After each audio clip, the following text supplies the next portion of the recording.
శ్రమ కొలిమిలో ఆదిలో ఉన్న నీ వాక్యమే ఆదరించెను శ్రమ కొలిమిలో పిల్లగా సాగిపోదు ఈయోను మార్గములో స్తోత్ర గీతము ఆలపించు దివ్య సన్నిధిలో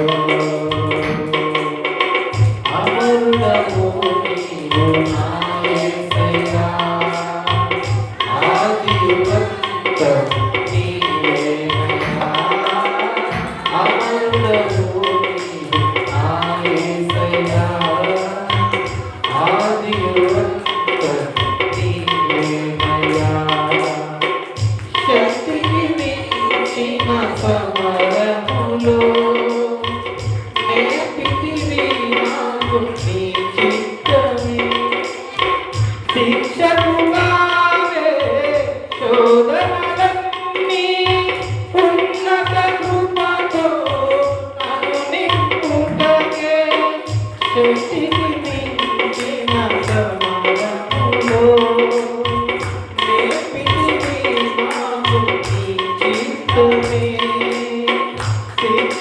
శిక్షకుగానే శోధనలన్నీ ఉన్నత కృపతో నన్ను నింపుటకు ప్రతి విజయము నీ సంగీతం నా బ్రతుకే నీ మహిమార్థం లోకమంతయు దూరమైన నన్ను చేరదీసెదవు దేహమంతయు దూరమైన జీవింపజేసెదవు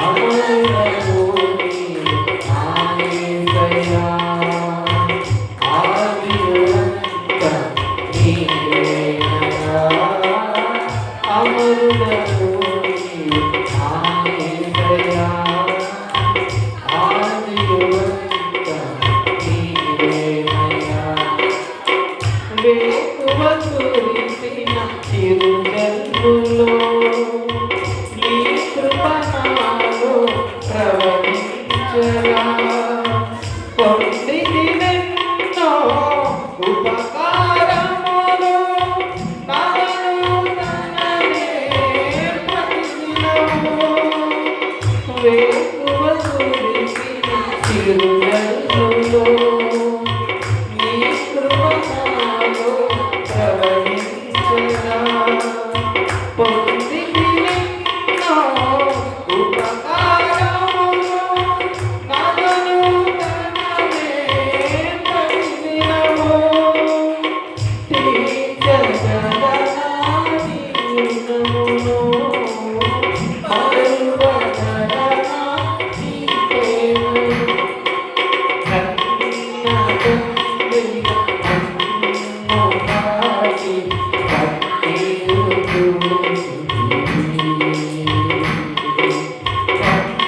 కన్నదైన ప్రేమ చూపి కనువిందు చేసితివి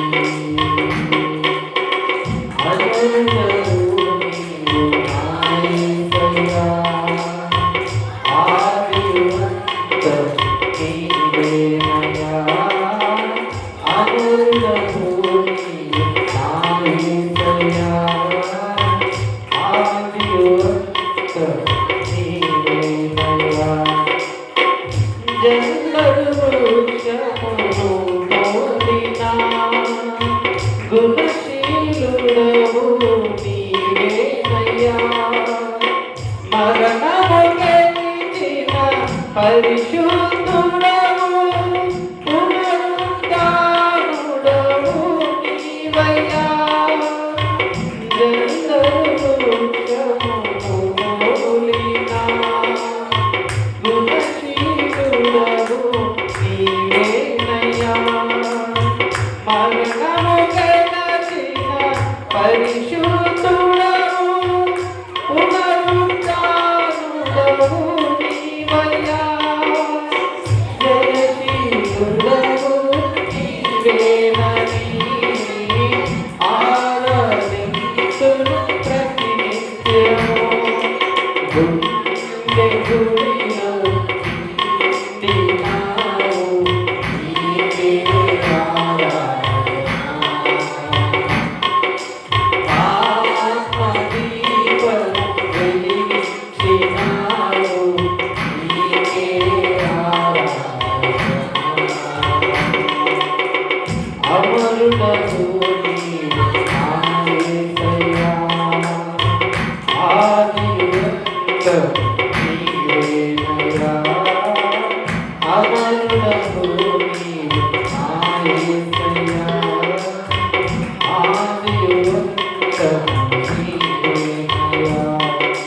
దేవునికి స్తోత్రం కలుగునుగాక.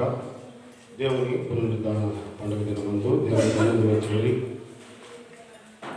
దేవుని ఆరాధించడానికి చేరి వచ్చిన సంఘమంతటికి మన ప్రభువును రక్షకుడైన యేసుక్రీస్తు నామమున నేను తెలియజేస్తూ ఉంటున్నాను.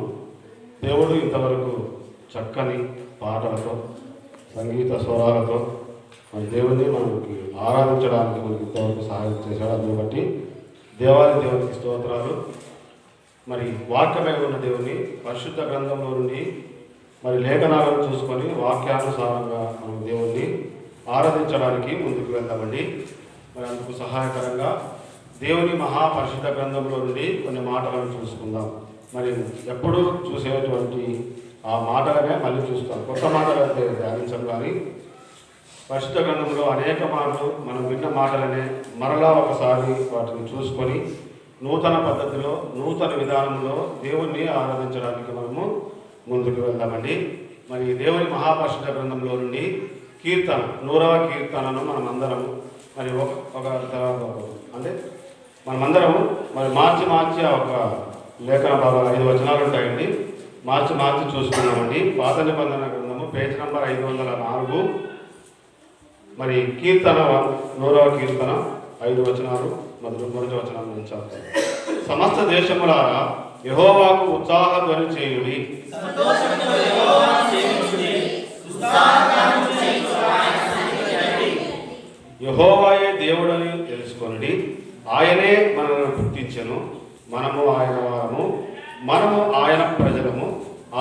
మేపు గొర్రెలము.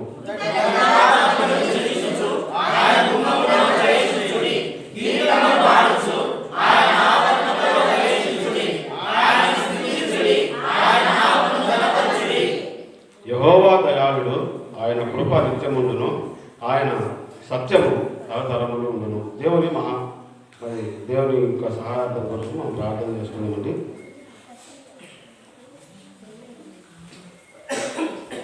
అత్యున్నత సింహాసనంపై ఆసీనుడమైన మా ప్రియ పరలోక తండ్రి, నీ ఉన్నతమైన శ్రేష్టమైన ఘనమైన నామమునకు స్తుతులు స్తోత్రాలు వందనాలు చెల్లించుకుంటున్నాం తండ్రి.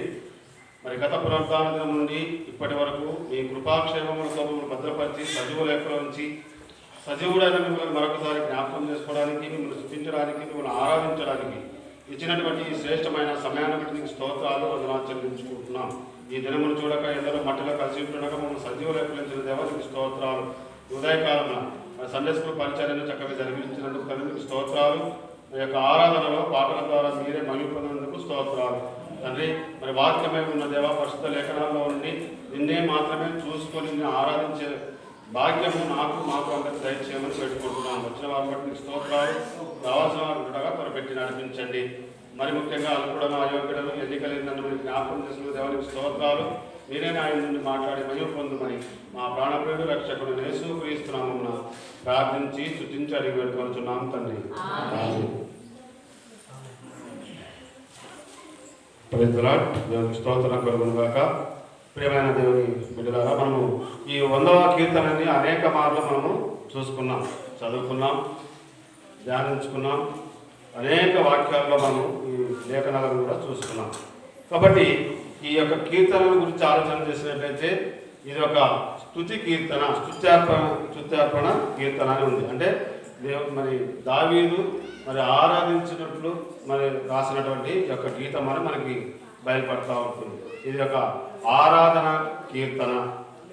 మరి ఏమని ఆరాధిస్తున్నాడంటే ఆయన మందిరావరణంలోనికి రావడం కోసము ఏమని చెప్తున్నాడంటే, ఎలా రావాలంటే మరి కృతజ్ఞతార్పణలు చెల్లించుతూ ఆయన గుమ్మంలో ప్రవేశించండి, తర్వాత కీర్తనలు పాడండి, అదే సంతోషంతో యెహోవాను సేవించడానికి ఆయన దగ్గరికి రండి అని ఆయన ఆరాధించిన సందర్భంగా మనకు కనపడుతూ ఉంటుంది.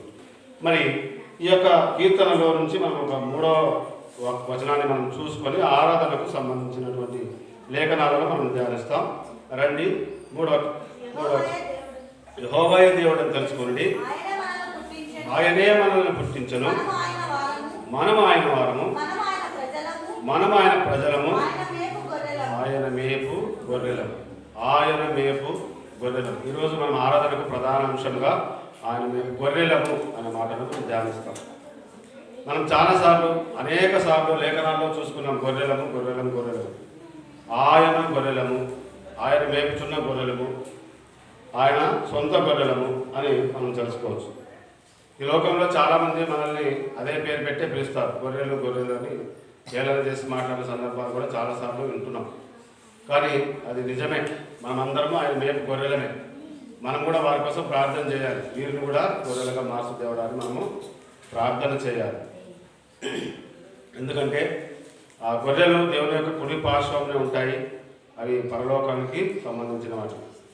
కాబట్టి ప్రియులారా, ఆయన మేపు గొర్రెల గురించి మనం చూసుకున్నాం. గొర్రెలము, ఈ గొర్రెలు మనం కూడా ఒకప్పుడు దేవునికి సంబంధించినటువంటి గొర్రెలమే, దేవుని ప్రజలమే, దేవుని గొర్రెలమైనప్పటికీ మనము మరి ఏ స్థితిలోకి వెళ్ళాము అనేది చూసుకున్నట్లయితే, రండి, దేవుని గొర్రెలమైనటువంటి మనము కొన్నిసార్లు కొన్ని స్థితిలోనికి వెళ్ళాము. ఎటువంటి స్థితిలోనికి వెళ్ళామంటే యెషయా గ్రంథము 53వ అధ్యాయము 6వ వచనాన్ని గురించి మనం చూసుకున్నట్లయితే,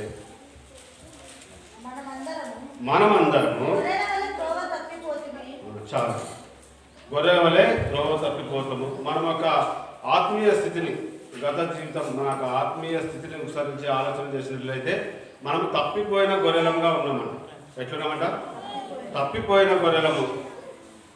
అంటే మనము ఆదాము ద్వారా ప్రతి ఒక్కరూ మనం ఏం చేసామంటే ఎవరికి ఇష్టమైన త్రోవకు వాళ్ళు తిరిగాం. ఎవరికి ఇష్టమైనట్టు వాళ్ళు ప్రవర్తిస్తూ దేవుని మాటకు లోబడక దేవుని ఆజ్ఞను పెడచెవిన పెట్టి మన ఇష్టానుసారమైనటువంటి ఆ యొక్క మార్గంలో మన యొక్క జీవితంలో ఉన్నాము అని చెప్తుంది. అంటే మనము తప్పిపోయిన గొర్రెలంగా మనం కనబడతాం. ఇంకా తప్పిపోయిన గొర్రెలమైనా అంటే ఇంకా అంత మాత్రమే కాదు, కానీ మనము మబ్బులో లేదా చీకటిలో ఉన్నటువంటి గొర్రెలము అని పరిశుద్ధ లేఖనం చెప్తా ఉంటుంది. యెహెజ్కేలు గ్రంథంలో ఉంటుంది. రండి, యెహెజ్కేలు గ్రంథము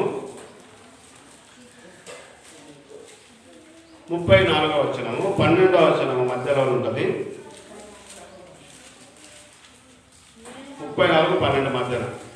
చీకటి గల మబ్బు దినమందు ఎక్కడెక్కడికి అవి చెదిరిపోయానో అక్కడ నుండి నేను వాటిని తప్పించి ఆయా జనుల్లో నుండి వాటిని తోడుకొని వచ్చి చాలు. అంటే చీకటిలో ఉన్నటువంటి గొర్రెలుగా మనం కనబడుతున్నాం. మనం తప్పిపోయిన గొర్రెలమే కాదు, చీకటిలో ఉన్నటువంటి గొర్రెలను లేదా అంధకారంలోనికి వెళ్ళినటువంటి గొర్రెలు అనగా మన జీవితాలను ఒకసారి జ్ఞాపకం చేసుకుంటే తప్పిపోయిన గొర్రెలమే మాత్రమే కాదు, కానీ చీకటిలో లేదా అంధకారంలోనికి వెళ్ళినట్టు. ఇప్పుడు అంధకారంలో ఉన్న గొర్రె ఎక్కడ పోతుందండి? చీకట్లో ఎక్కడంటే పోతుంది. దానికి ఒక దారి తెలియదు, ఎక్కడ తెలియదు, దానికి ఇష్టమైన చోటుకి తిరుగుతూ ఉంటుంది. మన జీవితం కూడా అంతే. దేవుని సన్నిధికి రాక మనకి ఇష్టమైన చోట్ల కల్లా తిరుగుతూ ఉన్నాం. అక్కడ వెళ్తే బాగుంటుంది, ఇక్కడ వెళ్తే బాగుంటుంది, అక్కడ పోతే మనకు మంచి జరుగుతుంది, ఇక్కడ పోతే మంచి జరుగుతుంది అని ఏవేవో ఆలోచనలు పెట్టుకొని మన ఇష్టమైనట్టు తిరుగుతున్నాం. మనకు కళ్ళకి గుడ్డితనం ఏర్పడింది, పొరలకు అమ్ముకున్నాయి, ఏమీ కనిపించదు. నిజమైన దేవుడిని తెలుసుకోలేక జీవించినటువంటి దినాలు అవే మరి చీకటిలోనికి వెళ్ళిన గొర్రెలము లేదా అంధకారంలోనికి వెళ్ళిన గొర్రెలము. తప్పిపోయిన గొర్రెలు మాత్రమే కాదు, మరి చీకటిలోనూ లేదా అంధకారంలో తిరుగులాడుతున్నటువంటి గొర్రెలంగా మనం ఉంటుంది మన జీవితం. ఇంకా అంతేనా అంటే లేదు, ఇంకా కూడా పరిశుద్ధ గ్రంథం చెప్తుంది. రండి, ఇర్మియా గ్రంథంలో ఒక మాట ఉంది. ఇర్మియా గ్రంథము 23వ అధ్యాయము ఎటువంటి గొర్రెలంగా ఉన్నాము? ఇర్మియా గ్రంథము 23వ అధ్యాయం 1వ వచనం చూద్దాం. యెహోవా వాక్కు ఇదే, నా మందలో చేరిన గొర్రెలను నశింపజేయచ్చు, చెదరగొట్టు కాపరులకు శ్రమ. ఇక్కడ నశింపజేయ గొర్రెలు అంటే నాశనానికి పట్టుబడినటువంటి గొర్రెలంగా మనకు కనబడతాం. మనం ఒకప్పుడు తప్పిపోయిన గొర్రెలమే కాదు, చీకటిలోను అంధకారంలో ఉన్నటువంటి గొర్రెలము కాదు మాత్రమే కాదు, ఇక్కడ మాట్లాడుతుంది నాశనానికి పట్టుబడినటువంటి గొర్రెలము. నిజమే, మనం చేసినటువంటి ఆ క్రియలను బట్టి, పాపం పనులను బట్టి, ధ్యేయమైన క్రియలను బట్టి మనం నాశనానికి జోగాడుతున్న వారు. ఎఫెసీయులకు రాసిన పత్రికలో చచ్చిన స్థితిలో ఉన్నటువంటి మనం. కాబట్టి నాశనానికి పాత్రులమైనటువంటి గొర్రెలంగా మాట్లాడుతుంది. ఇంకా ఎటువంటి గొర్రెలు అని చూస్తున్నట్లయితే రండి, లూకాసు వార్తలో పిల్లలు చేసి మాట్లాడదండి. లూకాసు వార్త 15వ అధ్యాయము 4వ వచనాన్ని చూద్దాం. మీలో ఏ మనుషునికైనాను 100 గొర్రెలు కలిగి ఉండగా వాటిలో ఒకటి తప్పిపోయిన ఎడల అతడు 99 అడవిలో విడిచిపెట్టి తప్పిపోయిన దొరకు వరకు దారిని ఇక్కడ మనకి తప్పిపోయిన గొర్రె కనబడుతుంది, కానీ ఇది ఒక 100 గొర్రెల్లో నుండి సపరేట్ అయిపోయి తప్పిపోయిందనమాట. ఈ తప్పిపోయినటువంటి గొర్రె ఎలా ఉంటుందండి? అయ్యో నాకు తప్పిపోయినని సంతోషంతో గంతులేసుకుంటూ తిరుగుతుంది. అది దాని స్థితిని గురించి ఆలోచన చేస్తే అది ఒక ఆపదలో ఉన్నటువంటి గొర్రెగా మనకు కనబడుతుంది. తప్పిపోయిన గొర్రె సింగల్ 100 గొర్రెల నుంచి ఒకటి పోయింది. అది ఎట్లుంటుందంటే ఒక ఆపదను కలిగి ఉంటుంది. ఎప్పుడు ఎలుగుబట్టి వస్తుందో, ఎప్పుడు ఒక సింహం వస్తుందో, ఎప్పుడు ఒక చిరుతపులు వచ్చి దాని మీద దాడి చేస్తుందో తెలియదు. కాబట్టి ఇది ఆపదలో ఉన్న గొర్రెగా మనకు కనబడుతుంది. మనం కూడా అంతే. ఒకప్పుడు మన జీవితాన్ని గురించి ఆలోచన చేస్తే మనం కూడా ఆపదలోనే ఉన్నటువంటి వారంలో కనబడుతూ ఉంటుంది. ఇంకా చూసుకున్నట్లయితే ఇంకా ఎటువంటి గొర్రెలం అంటే మనము సొంత దొడ్డిని కోల్పోయిన గొర్రెలంగా ఉన్నాం. పరిశుద్ధ గ్రంథంలో చెప్తా ఉంది, సొంత దొడ్డిని కూడా కోల్పోయాం. నిజమైన మరి దేవుని యుద్ధకు రాక మనం ఈ లోకంలో ఎటు పడితే అక్కడ ఎక్కడ వెళ్తే అక్కడ తిరిగినటువంటి వారం. సొంత దేవుని మందిరానికి రాలేని స్థితిలో మనం ఉంటుంది. కాబట్టి పిల్లరా, మనము సొంత దేవుణ్ణి, నిజమైన దేవుణ్ణి తెలుసుకోనక తిరుగులాడుతూ ఉన్నటువంటి మనం. కాబట్టి దీన్ని ఏం జ్ఞాపకం చేస్తుందంటే సొంత దొడ్డి తెలియలేని గొర్రెలము లేదా సొంత దొడ్డిని కోల్పోయిన గొర్రెలము. ఎటువంటి గొర్రెలు అంటే మనం 5 రకాల గొర్రెలు చూసుకున్నాం. మొదటిది తప్పిపోయిన గొర్రె జీవితంలో మనం కూడా తప్పిపోయాము. చీకటిలో అంధకారంలో ఉన్నటువంటి గొర్రెలంగా ఉంటున్నాము. నాశనానికి పట్టుబడిన గొర్రెలంగా ఉంటున్నాము. ఆపదలో ఉన్న గొర్రెలంగా ఉంటున్నాము. ఇంకా మనం సొంత దొడ్డిని, నిజమైన దేవుడిని తెలుసుకోలేదు. సొంత దొడ్డిని కోల్పోయినటువంటి గొర్రెలంగా ఉన్నాం. ఇటువంటి స్థితిలో ఉన్నప్పుడు మరి దేవుడు మన కోసము మరి ఏం చేశాడు అని ఒకసారి ఆలోచన చేసినట్లయితే రండి. యెహెజ్కేలు గ్రంథము 34వ అధ్యాయము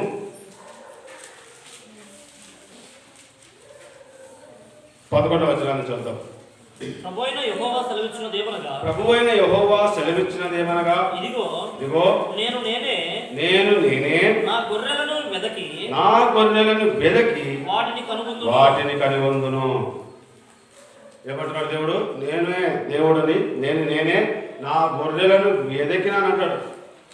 నశించిన దానిని వెతికి రక్షించుటకు మనుష్య కుమారుడు ఈ లోకానికి వచ్చాడు. మనం కూడా తప్పిపోయినటువంటి గొర్రెలంగా ఉన్నాం. అదే నాశనానికి వెళ్ళాల్సిన గొర్రెలుగా ఉన్నాం. చీకటిలో ఉన్నటువంటి గొర్రెలము, ఆపదలో ఉన్నటువంటి గొర్రెలము, అదేవిధంగా సొంత దొడ్డిని లేదా సొంత రక్షకుని తెలుసుకోలేని విధానంలో ఉన్నటువంటి గొర్రెలు. అటువంటి స్థితిలో ఉన్నటువంటి మనల్ని దేవుడు ఏం చేశాడంట? ఆయనే మనల్ని వెతకడానికి. మనం ఎప్పుడు ఒకసారి ఆలోచన చేయండి, మన గత జీవితంలో మరి దేవుని విశ్వాసం మరి పెట్టని ఆ యొక్క పాత జీవితాన్ని ఒకసారి ఆలోచన చేసామని ఎప్పుడైనా మనం దేవుని దగ్గరకు పోదామని మనం అనుకున్నామా? దేవుడే మనతో తన సువార్త ద్వారా తన ప్రజల ద్వారా మనతో మాట్లాడాడు. ఆ మాట్లాడటం బట్టి మనం ఆ మాటలందు విశ్వాసం ఉంచి మరి రక్షణ పొంది దేవుని సన్నిధికి మనం వచ్చాము. అంతే కదండి? లేదా మనమంతకు మనమే సొంతంగా దేవుని వద్దకు వచ్చామా? లేదు. ఆయనే మన కోసం వెతికాడు. మన కోసం ఆయనే తన సువార్త ఆయన వెరితనం అనే ప్రకటన ద్వారా మరి మనకు ఆయన యొక్క సువార్త మాటలను వినిపించి మనకు రక్షణ కలుగజేశాడు. ఆయనే మనకు వెతికాడు. మనం మాత్రం ఆయన వెతకలే. ఈ లోకంలో ఎక్కడెక్కడో పోతున్నాం కానీ అవును నిజమైన దేవుణ్ణి వెతకదాము అనే ఆలోచన లేని జీవితం మనది ఒకప్పుడు. ఇటువంటి స్థితిలో ఉన్నప్పుడు ఆయనే మనల్ని వెదకి మరి రక్షించిన వాడిగా ఉంటున్నాడు. మొదటిగా చూసుకుంటే ఆయన మనల్ని ఏం చేశాడు? వెదకి రక్షించిన వాడుగా ఉంటున్నాడు. మరి రెండవదిగా చూసుకున్నట్లయితే ఇదే యెహెజ్కేలు గ్రంథము 34లోనే 12 చూసుకున్నట్లయితే తమ గొర్రెలు చెదిరిపోయినప్పుడు కాపరులు వాటిని వెదుకున్నట్లు నేను నా గొర్రెలను వెదికి చీకటి గల మబ్బు దినమందు ఎక్కడెక్కడికి అవి చెదిరిపోయాను అక్కడ నుండి నేను వాటిని తప్పించి ఆయా జనుల నుండి వాటిని తోడుకొని వచ్చి చాలు. ఈయన మనల్ని తప్పించినటువంటి మనం ఎక్కడో ఉన్నటువంటి దాంట్లో నాశనానికి పాత్రమైనటువంటి ఉన్నప్పుడు అటువంటి నాశనం నుండి మనం ఏం చేశాడ? ఆయన తప్పించాడు. అంత మాత్రమే కాదు, ఆయన మనల్ని రక్షించాడు. మొదటిగా మనం చూసుకున్నప్పుడు ఆయన వెదకి మనల్ని కనుగొన్నాడు అనుకోవచ్చు. ఇక్కడ మనం రెండవదిగా చూసుకుంటే ఆయన మనల్ని తప్పించి ఆ యొక్క స్థితిలో నుంచి నాశనానికి పాత్రలంగా ఉన్నటువంటి ఆ గొర్రెలను ఆ స్థితిలో నుంచి తప్పించి రక్షించాడు. కాబట్టి ఆయన మొదటగా ఇటువంటి స్థితిలో ఉన్నటువంటి గొర్రెలమైనటువంటి మన జీవితాన్ని ఏం చేశాడంటే ఆయన వెదికి మనల్ని కనుగొన్నాడు. రెండవదిగా చూసుకున్నట్లయితే ఆయన తప్పించి మనల్ని రక్షించేవాడుగా ఉంటున్నాడు. ఇంకా ఏం చేస్తున్నాడు దేవుడు మన కోసం? రండి యెషయా గ్రంథము 40వ అధ్యాయము 11వ వచనాన్ని చూద్దాం. గొర్రెల కాపరి వలె ఆయన తన మందను మేపును తన బాహువుతో గొర్రె పిల్లలను కూర్చి రొమ్మున ఆనించుకొని మోయును పాలిచ్చు వాటిని ఆయన మెల్లగా నడిపించును. మన ఆ యొక్క గొర్రె స్థితిలో నుంచి దేవుడు మనకి మూడవదిగా ఏం చేస్తున్నాడంటే ఆయన మనం కాస్తూ ఉన్నాడు, మనల్ని మేపుతూ ఉన్నాడు. అదేవిధంగా తన బాహుబలంతో మనం అప్పుడైనా యేసుక్రీస్తు ప్రభు వారి ఫోటోలు ఎప్పుడన్నా మనం ఒకసారి చూసుకున్నట్లయితే చూడండి, ఆయన సంఖలో ఒక గొర్రె పిల్లని ఎత్తుకొని నిలబడినటువంటి ఫోటోలు కనిపిస్తాయి. ఇంకా కొన్ని ఫోటోల్లో ఆయన భుజాల మీద ఒక గొర్రె పిల్లను ఎత్తుకున్నట్లు ఉన్నటువంటి ఫోటోలు కూడా మనకు కనిపిస్తాయి. కాబట్టి వీళ్ళారా మనము మరి తప్పిపోయిన గొర్రెలంగా ఉంటున్నాము, చీకటిలో ఉన్నటువంటి గొర్రెలంగా ఉంటున్నాము, నాశనానికి పాత్రలంగా ఉన్నటువంటి గొర్రెలంగా ఉంటున్నాము. అదేవిధంగా ఆపదలో ఉన్నటువంటి గొర్రెలు లేదా మరి మనం సొంత దొడ్డిని కోల్పోయిన గొర్రెలంగా ఉన్నప్పుడు యేసుక్రీస్తు ప్రభు వారే ఆయనే మనల్ని వెదకి కనుగొన్నాడు. రెండవదిగా ఆయనే మనల్ని తప్పించి ఆ యొక్క స్థితిలో నుండి తప్పించి రక్షించుకోవాలి. ఇక్కడ చూసుకుంటే ఆయన తన బాహుబలంతో తన బాహువుతో ఆయన మోస్తున్నట్లుగా కనబడుతుంది. ఆయన మోస్తుంటున్నాడంట. ఇంకా పాలిచ్చు వాటిని ఆయన మెల్లగా నడిపించును. చిన్నపిల్లలు మనం చిన్నపిల్లలు చేపట్టుకుని ఎట్లా నడిపిస్తామో అట్లా మనల్ని మన ఆత్మీయ జీవితంలో ఆయన మనం పట్టుకొని మెల్లగా నడిపించేవాడిగా ఉంటున్నాడు. ఇక్కడ ఆయన మనల్ని మోస్తూ నడిపిస్తున్న వాడిగా కనబడుతున్నాడు. ఇంకా దేవుడు మనకి ఏం చేశాడు అంటే, రండి యోహాను సువార్త 10వ అధ్యాయంలోకి వెళ్తే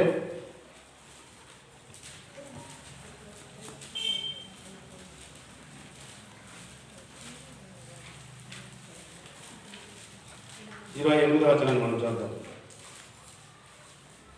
నేను వాటికి నిత్య జీవము నిత్యుచున్నాను కనుక అవి ఎన్నటికి నశింపవు. ఎవడును వాటిని నా చేతిలో నుండి అపహరింపడు. ఇక్కడ యేసుక్రీస్తు ప్రభువారు అంటారు. ఇంకా ఇంకొక మాట కూడా చూసుకుంటే 10వ అధ్యాయము 11వ వచనం. నేను గొర్రెలకు మంచి కాపరిని,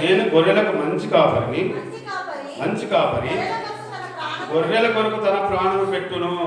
ఇక్కడ మనకి దేవుడు ఏ విధంగా కనిపిస్తున్నాడు అంటే, ఆయన మన కోసము ప్రాణం ఇచ్చి కాపాడేవాడుగా ఉంటున్నాడు. మన యొక్క ఆత్మీయ స్థితిలో ఏ విధంగా ఉన్నామో మనం చూసుకున్నట్లయితే మనం 5 రకాలుగా చూసుకున్నాం ఎటువంటి స్థితిలో ఉన్నామని. అటువంటి స్థితిలో అన్నింటినీ తప్పించడానికి దేవుడే మనల్ని వెతికి మనం కనుగొన్నాడు. మనం తప్పించి రక్షించేవాడిగా ఉంటున్నాడు. మనల్ని మోస్తూ మనం నడిపించేవాడిగా ఉంటున్నాడు. ఇంకా ఇక్కడ మనం చూసుకుంటే ప్రాణం ఇచ్చి కాపాడేవాడిగా ఉంటున్నాడు. ఉదాహరణకు చూడండి, ఆ సొంత గొర్రెల కాపరి వేరు, మరి ఒక కాపరి నియమించిన కాపరి వేరు. అంటే కూలి కొరకు పనిచేసిన కాపరి గురించి ఆలోచన చేస్తే, ఇక్కడ కూలి కొరకు ఉన్నటువంటి వ్యక్తి ఏం చేస్తాడంటే గొర్రెలు కాస్తూ వెళ్తాడు. ఒకవేళ అక్కడ సింహము ఎలుగుబంటే ఏదైనా ఆ పిల్లలకి అలా గొర్రెలకి ఆపద కలిగించడానికి వచ్చినప్పుడు ఆయన ఏం చేస్తాడు, వాటిని వదిలేసి తన ప్రాణాలు రక్షించుకోవడానికి పారిపోతాడు. అదే సొంత గొర్రెలు కలిగినటువంటి వ్యక్తి ఉన్నప్పుడు ఏం చేస్తామంటే వాటిని కాపాడడానికి తన ప్రాణాలను అడ్డుకట్టి వాటితో పోరాడడానికి ప్రయత్నం చేస్తాడు. అవి ఆ మనిషి కంటే బలవంతుడు అయినప్పటికీ వాటిని విడిచిపెట్టక, అరే నా సొంత గొర్రెలు కదా అని చెప్పేసి వాటి కోసము పోరాడి వాటిని తరిమే వ్యక్తిగా, లేదంటే వాటి చేతిలో బలైపోయే వ్యక్తిగా కూడా కనబడతాడు. ఇదే అండి ఇక్కడ మనకి సొంత రక్షకుడు మనకు కనబడతాడు. మంచి కాపరి ఆయన మన కోసము. ఆయన ఒక మంచి కాపరిగా మరి ఈ లోకంలో ఉన్న వాళ్ళు వాటి కోసం బెదిరించి వాటిని తరుముతారేమో కానీ యేసుక్రీస్తు ప్రభువారు అలా చేయలేదు. మన యొక్క గొర్రెలను మన స్థానంలో నుండి మరి ఈ లోకంలో ఉన్నటువంటి ఆ యొక్క సాతాను అనే ఒక దుష్ట మృగం నుండి మనల్ని కాపాడే విషయంలో ఆయనే మన కొరకు తన ప్రాణాన్ని పెట్టాడు. ఆ కల్వరి సిలువలో తన ప్రాణాన్ని రక్తాన్ని మొత్తం కార్చి మన కోసం ప్రాణం పెట్టి మనల్ని రక్షించుకున్నాడు దేవుడు. ఇదే అండి ఆయన చేసినటువంటి కార్యం. మరి ఇంకా మనం చూసుకున్నట్లయితే రండి ఇంకా ఏం చేశాడంటే యెహెజ్కేలు గ్రంథము 34వ అధ్యాయము 14వ వచనాన్ని మనం చూద్దాం. నేను మంచి మేత గల చోట వాటిని మేపెదను. ఇశ్రాయేలు యొక్క ఉన్నత స్థలముల మీద వాటికి దొడ్డి ఏర్పడును. అక్కడ అవి మంచి దొడ్డిలో పండుకొనును. ఇశ్రాయేలు పర్వతముల మీద బలమైన మేతగల స్థలమందు అవి మేయును. చూడండి పిల్లలు, మనల్ని ఆయన వెతికి కనుగొనడమే కాదు, మనం తప్పించి రక్షించడం మాత్రమే కాదు, మనల్ని మోస్తూ నడిపిస్తున్న వ్యక్తిగా మాత్రమే కాదు, కానీ ఆయన ప్రాణమిచ్చి మనల్ని కాపాడిన వ్యక్తి. ఇంకా ఆయన మనల్ని ఆయన దేవుని సన్నిధిలో చేసి మంచి మేత, మంచి దొడ్డి, మంచి మేత, మంచి ఆహారం, మంచి ఆత్మీయ ఆహారంతో మనల్ని పోషిస్తున్నటువంటి దేవుడు మంచి ఆలయంలో, మంచి మందిరంలో, తన పేరు పెట్టబడినటువంటి యేసుక్రీస్తు ప్రార్థన మందిరంలో కూడా మనల్ని చేర్చినటువంటి దేవుడుగా మనకి కనబడుతూ ఉంటున్నాడు. చూడండి ప్రియులారా, ఇంత గొప్ప ధన్యత నీకు నాకు మనకి మాత్రమే ఇచ్చాడు దేవుడు. మన ఒక ఆత్మీయ స్థితిలో మనం ఒకప్పుడు ఎలా ఉంటుంది, ఇప్పుడు ఎలా ఉంటున్నాం, ఈ విషయాల గురించి ఆలోచన చేసుకున్నట్లయితే మనము ఎటువంటి స్థితిలో ఉంటామంటే, మనం తప్పిపోయిన గొర్రెలముగా ఉంటుంది.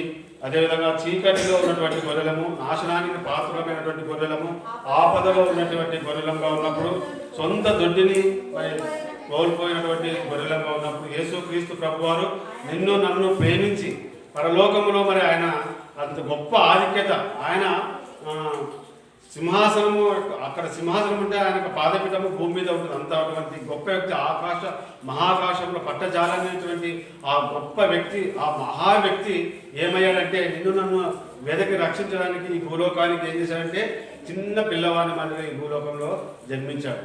పశువుల తొట్టులో జన్మించాడు. ఏమీ లేని రిక్తునిగా ఈ లోకానికి వచ్చాడు ఆయన. ఎంతటి ప్రేమ అంటే నీ పైన నా పైన ఆయన. ఏం నశించిపోతే నశించిపోయేలా గొర్రెలని అనుకోలే ఆయన. మన అందరినీ నశించి నాశనానికి జోగుతున్నటువంటి మనలను ఆ స్థితిలో నుండి తప్పించడానికి ఆయనే భూలోకానికి వచ్చి మనల్ని వెదకి మనల్ని కనుగొన్నాడు. అంత మాత్రమే కాదు, మనల్ని తప్పించి అటువంటి స్థితిలో నుంచి నరకానికి వెళ్ళాల్సినటువంటి స్థితిలో నుండి తప్పించి మనల్ని రక్షించాడు. ఇంకా ఆయన మనల్ని మోస్తూ ఉన్నాడు, మనల్ని మోస్తూ నడిపిస్తున్న వ్యక్తిగా ఉంటున్నాడు. ఆయన మన కోసం ప్రాణమించి కాపాడే వ్యక్తిగా. అంతే మాత్రమే కాదు, ఆయన అనుదినము ఇప్పుడు ఎల్లప్పుడూ ఆయన మనకు ఆత్మీయ ఆహారం ఇచ్చి మంచి మేతతో మనల్ని మేపే వ్యక్తిగా, ఆయన దొడ్డిలో మనల్ని చేర్చిన వ్యక్తిగా మనకు కనబడుతున్నాడు. ఇంకా ఆయన ఏం చేశాడంటే మన చివరికి ఒక మాట చూసుకుందాము. అపోస్తలుల కార్యముల గ్రంథము 8వ అధ్యాయము 32వ వచనాన్ని చదువుతాం. అపోస్తలుల కార్యముల గ్రంథము 8వ అధ్యాయము 32వ వచనం. అతడు లేఖనమందు చదువుతున్న భాగమే ఆయన గొర్రెవలే వదకు తేబడెను బొచ్చు కత్తిరించు వాని ఎదుట గొర్రె పిల్ల ఏలాగు మౌనంగా ఉండును అలాగే ఆయన నోరు తెరవలేదు. చూడండి, ఈయన ఇన్ని విషయాలు మన పట్ల జరిగించడమే కాదంట, ఆయన ఎలా ఉన్నాడు చివరికి అంటే ఆయన గొర్రెవలే. అంటే వదకు తేబడిన గొర్రె చూడండి, అది ఒక పట్టుకపోతే ఊకే పోతుంది. అదే వేరే మేకలు గీకలు అయితే తప్పించుకోవడానికి గింజలాడతాయి. కానీ ఈ గొర్రె అనేది సాత్వికమైన జంతువు. దేవుడు కూడా సాత్వికం కలిగినటువంటి వాడు. ఆయన వదకు తేబడేటువంటి గొర్రె ఏ విధంగా అయితే దాన్ని తీసుకుపోతుంటే ఊక మౌనంగా వెళ్తాదో, అదేవిధంగా మరి ఆయనను మరి ఆ రోజు మరి 8 చోట్లకు ఆయనను తీసుకువెళ్ళినప్పటికీ ఆయన వారి వెంట వెళ్ళాడు. ఆయన ఒక్క మాట పలికితే చాలు మొత్తము తలకిందులు అవుతుంది. అంటే అటువంటి శక్తి కలిగినటువంటి దేవుడు కూడా ఆ సమయంలో మాట్లాడకుండా, అంటే ఆ లేఖనములు, అది యెషయా గ్రంథము 53:7లో ఉంటుంది. అక్కడ నెరవేర్చినటువంటి అక్కడ చూపినటువంటి ఆ యొక్క లేఖనాలను నెరవేరాలనే ఉద్దేశంతో దేవుని చిత్తానికి లోబడిన వ్యక్తిగా మరి ఒక గొర్రె పిల్లగా ఈ లోకానికి దిగివచ్చి మరి సాత్వికంగా ఆయన మన కోసం మరి ఆ రోజు జరిగినటువంటి సంఘటనను ఒకసారి మనం కళ్ళ కట్టినట్లుగా ఒకసారి చూసినట్లయితే మరి ఆనాడు అందరూ సిలువ వేయండి అని ఆయనను సిలువ వేసినారు. అంత మాత్రమే కాదు, ఆయనను మరి కొరడాలతో కొట్టారు, మరి ముఖం మీద పిడిగుద్దులు గుద్దారు, గడ్డపు ఎముకలు గడ్డ పట్టుకొని పెరిగాడు. ఇంకా చంపకి చెల్లుమని కొట్టారు. ఎట్లుంటుందండి ఆ యొక్క బాధ? ఒకసారి ఆలోచన చేయండి. ఇవన్నీ ఆయన ఏమైనా తప్పు చేశాడా? ఆయన తప్పు చేసినందుకు ఏమైనా శిక్ష అనుభవిస్తారంటే ఏం లేదు. ఆయనలో ఏ దోషము లేదు, ఏ పాపము చేయలేని వ్యక్తి. మరి ఎందుకు ఈ విధంగా ఆయన శ్రమలను నిందలను ఎందుకు భరించాడు అంటే అది నిన్ను నన్ను రక్షించడానికి కోసమే. ఆ యొక్క గొర్రెపిల్ల స్థితిలో ఉన్నటువంటి మనలని, నాశనానికి పాత్రలమైనటువంటి మనలను, తప్పిపోయినటువంటి మనలని తిరిగి తన యొక్క మందిరంలో చేర్చి తనను ఆరాధించే వారంగా మనం ఉండాలనే ఉద్దేశంతో ఆనాడు ఆయనంగా మౌనంగా ఉండి ఆయన కొరడ దెబ్బలు తిని పక్కలో బల్లెం పోటు కాళ్ళలో చేతులలో మేకులు కొట్టించుకున్నాడండి. అంత మాత్రమే కాదు, కలవరి శిలువలో తన రక్తమంతటిని కార్చడమే కాదు, చివరికి తన ప్రాణమంతా మన కొరకు తారపోశాడు. ఇంత చేశాడండి. ఒక తప్పిపోయిన గొర్రెలము, నాశనానికి పాత్రలమైనటువంటి గొర్రెలము, లేదా ఆ చీకటిలో మగ్గుతున్నటువంటి గొర్రెలము, ఆపదలో ఉన్నటువంటి గొర్రెలము, ఇంకా సొంత దొడ్డులు తెలుసుకునేటువంటి గొర్రెలంగా ఉన్నటువంటి మన జీవితాన్ని మార్చడం కోసం యేసుక్రీస్తు ప్రభువారు పరలోకమును విడిచి భూలోకానికి మన కోసం దిగివచ్చి మన కోసం శ్రమలు, నిందలు, అవమానాలు ఎన్నిటినో భరించాడు. తన ప్రాణాన్నే ఇచ్చి మన కోసము మనల్ని రక్షించిన దేవుడిగా ఉంటున్నాడు. ఇటువంటి గొప్ప దేవుడిని కలిగినటువంటి మనం ఈ ఉదయకాలమున ఏ విధంగా ఆరాధించలేకుండా ఉంటామండి. కాబట్టి వినిన ఈ లేఖన భాగముల ద్వారా దేవుడిని మనము ఆరాధిద్దామండి. అటువంటి కృపా దేవుడు నీకు నాకు మనందరికీ దయచేయండి. ఆమేన్.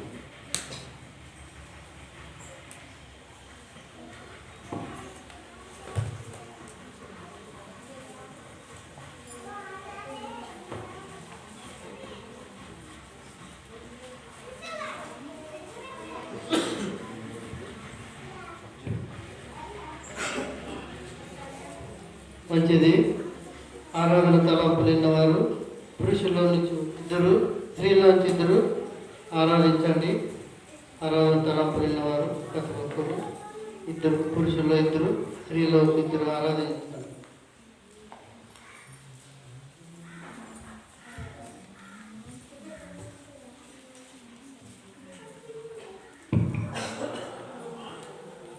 మా మంచి కాపాడు నీకే స్తోత్రం, దయాళుడా నీకే స్తోత్రం, కృపగల దేవా నీకే వేలానందనములు స్తుతులు స్తోత్రము చెల్లించుకుంటున్నాను. మీరు మమ్మల్ని పుట్టించిన మా దేవా నీకే స్తోత్రం, మమ్మల్ని లేపుతున్న వాడా నీకే స్తోత్రం, సమస్తమును సృష్టించిన మా దేవా నీకే వేలానందనములు స్తుతులు స్తోత్రము చెల్లించుకుంటున్నాను. అందరూ సమస్తము తండ్రి నోడి అంటుకోవడాన్ని ఏర్పాటు చేసినట్టు నీకే అనేకమైన కృతజ్ఞతాస్తుతి స్తోత్రములు చెల్లించుకుంటున్నాను. ఆయా నేను నీ దొడ్డి నుండి ప్రభా వేరుగా ఉన్నాను. అంధకార చీకటి శక్తుల చేత, చెడు క్రియల చేత, నా చెడు తలంపుల చేత, నా చెడు ఆలోచన ఆయా నీ నామం నుండి నేను తొలగిపోయిన వారిని, నీ దారి నుండి ప్రభా తప్పిపోయిన గొర్రెపిల్లవని తండ్రి, అటు సమయంలో ప్రభా ఎవరునూ తండ్రి నన్ను చేరి, ఎవరునూ ప్రభు నన్ను చూడను, ఎవరు తండ్రి నా పైన దృష్టి ఉంచను. కృపగల దేవుడవే, దయాగల దేవుడవే, నన్ను చూసిన మా దేవా నీకే స్తోత్రం. అయా అంధకార చీకటి శక్తుల చేత హీనంగా తండ్రి అడిగి ఉన్న నన్ను ప్రభు గమనించి అయా నన్ను విడిపించి నిమిత్తం కదా ప్రభు నీ ప్రియ కుమారుని తండ్రి నా కొరకు ఈ లోకమున ప్రభు మాలోకములకు పంపిన మా దేవా నీకే స్తోత్రం. అయా నన్ను రక్షించి నిమిత్తం తండ్రి, అయా నన్ను ఆ చీకటి శక్తులను చెడుకుని విడిపించి నిమిత్తం కదా ప్రభు నా ప్రియుడిని ప్రభు నా మా ప్రభువును ఆ కల్వరి శిలువకు అప్పచెప్పినందుకు మీకే అయా అవరు తండ్రి తన ప్రాణంగా అప్పచెప్పు నా పాపము నుండి నన్ను విమోచించిన దయాళుడైన కృపాల దేవుడైన నా కొరకు కల్వరి శిలువలో భూమికి ఆకాశానికి మధ్యలో వేలాడుతూ తండ్రి కాళ్ళకు చేతులకు మేకులకు కట్టుబడి తలకు ముళ్ళ కిరీటాన్ని ధరింపచేయి. తన రక్తమంతటిలో ప్రభా నా పాపమంతటిని విమోచించి అయా నన్ను తండ్రి నిన్ను సృష్టించే భాగ్యం ఆ ఇజ్రాయేలు యొక్క పర్వతాలు ఉన్నత స్థలమైన ఉన్నత పర్వతాల మీద ఉంచు తండ్రి, ఉంచు నిమిత్తం కదా ప్రభు నాకు ఈ భాగ్యాన్ని తండ్రి సంఘంలో తండ్రి మిమ్మల్ని ఆరాధించే భాగ్యాన్ని ఇచ్చినందుకు మీకు ఏమి ఇచ్చినా నాకు తెలుసుకో అయ్యా. నా ప్రాణప్రియుడైన యేసుక్రీస్తును ఆయన నామంలో తండ్రి ఈ కొద్దిపాటి స్థితి ఆరాధనను నీ పాద సన్నిధికి సమర్పించుకుంటున్నాము తండ్రి.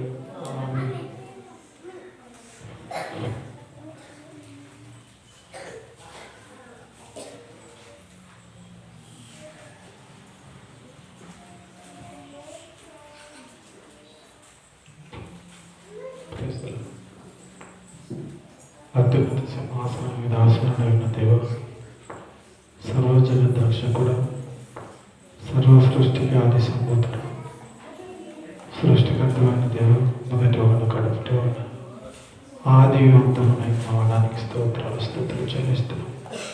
భూమిని ఆకాశంలోను సమస్తమును సముద్రము సమస్తమును సృజించిన దేవుడు మనకి స్తోత్రం. నీకు ఇష్టముగా నీ పోలికలో నన్ను చేసిన దేవానికి స్తోత్రం. అవునయ్యా, నీ మార్గంలో నడుచుటకు నీ ప్రేమతో అయ్యా నీ పోలికతో మమ్మల్ని నిర్మించిన వాడవు. అయితే ప్రభా మా ఇష్టానుసారంగా ప్రభా మేము పాపములకు దాసులై మాకు ఇష్టమైన త్రోవలా నడుచుచు నిన్ను వేధించి ఉంటుందని ఒప్పుకొనిచున్నాం. అయినను ప్రభా ఎన్ని మార్లు ప్రభా నేను తప్పిపోయినా అయ్యా ప్రభా, మరి 99 గొర్రెల కంటే తప్పిపోయిన ఒక గొర్రె దొరకటలో ఉన్న ఆనందము ప్రభా, ఆయన పాపినైన నన్ను వెదకి మీరు రక్షించిన ఆ తీరును బట్టి కృతజ్ఞత వందనములు స్తోత్రాలు చెల్లిస్తున్నాం. అవునైనా పాపమునకు దాస్యమై ఉంటుంది వ్యభిచారమునకు దాస్యమై ఉంటుంది. అయ్యా ప్రభా, చెడు నడవడికలకు దాస్యమై ఉంటుంది, చెడు అలవాట్లకు దాస్యుడమై ఉంటుంది. ఆయన నీ పరిశుద్ధమైన రక్తముతో అయ్యా నన్ను విడిపించుట కొరకు పరిశుద్ధుడైన నీవు శిశువుగా జన్మించి ఈ లోకంలో నా కొరకు నా పాపముల నిమిత్తము నీవు అవమానములు పొందింది. అయ్యా నీవు ఆయన ఉపయోగించబడ్డావని, నువ్వు తిరస్కరించబడ్డావని, నువ్వు దూషింపబడితేవని, అయ్యా నువ్వు వెలివేయబడితేవని, ఇదంతయు ప్రభా నన్ను విమోచించుటకు, నన్ను రక్షించుటకు అయ్యా నువ్వు చేసిన ఈ గొప్ప ప్రేమ పని వలన ప్రభా నీకు ఏమి రుణం తీర్చుకోగలను నాయన. ఆ కలువరి శిలువలో నా పాపముల నిమిత్తము నువ్వు కార్చిన ఆ పరిశుద్ధమైన రక్తమునకు ప్రతిగా ఏమి చెల్లించగలను ప్రభువా. ఏమి చెల్లించినను నేను రుణస్థుడని నేను ఒప్పుకొనుచున్నాను. అయ్యా భూమి ఆకాశమును సముద్రమును సమస్తను సృష్టించిన నీకు అయినా ఈ లోక అయ్యా ఆస్తులు ఏమాత్రము అయ్యా ప్రభా పనికి రావని ఒప్పుకొనచ్చు. అయ్యా నీకు అంగీకారములైన అయ్యా నా పెదవుల నుండి, నా మనస్ఫూర్తిగా మా హృదయంలో నుండి స్తుతి నైవేద్యం పరిశుద్ధుడైన యేసుక్రీస్తును నీ దివ్యమైన నామముకి అయ్యా సమర్పించుకొచ్చున్నాం తండ్రి. ఆమేన్.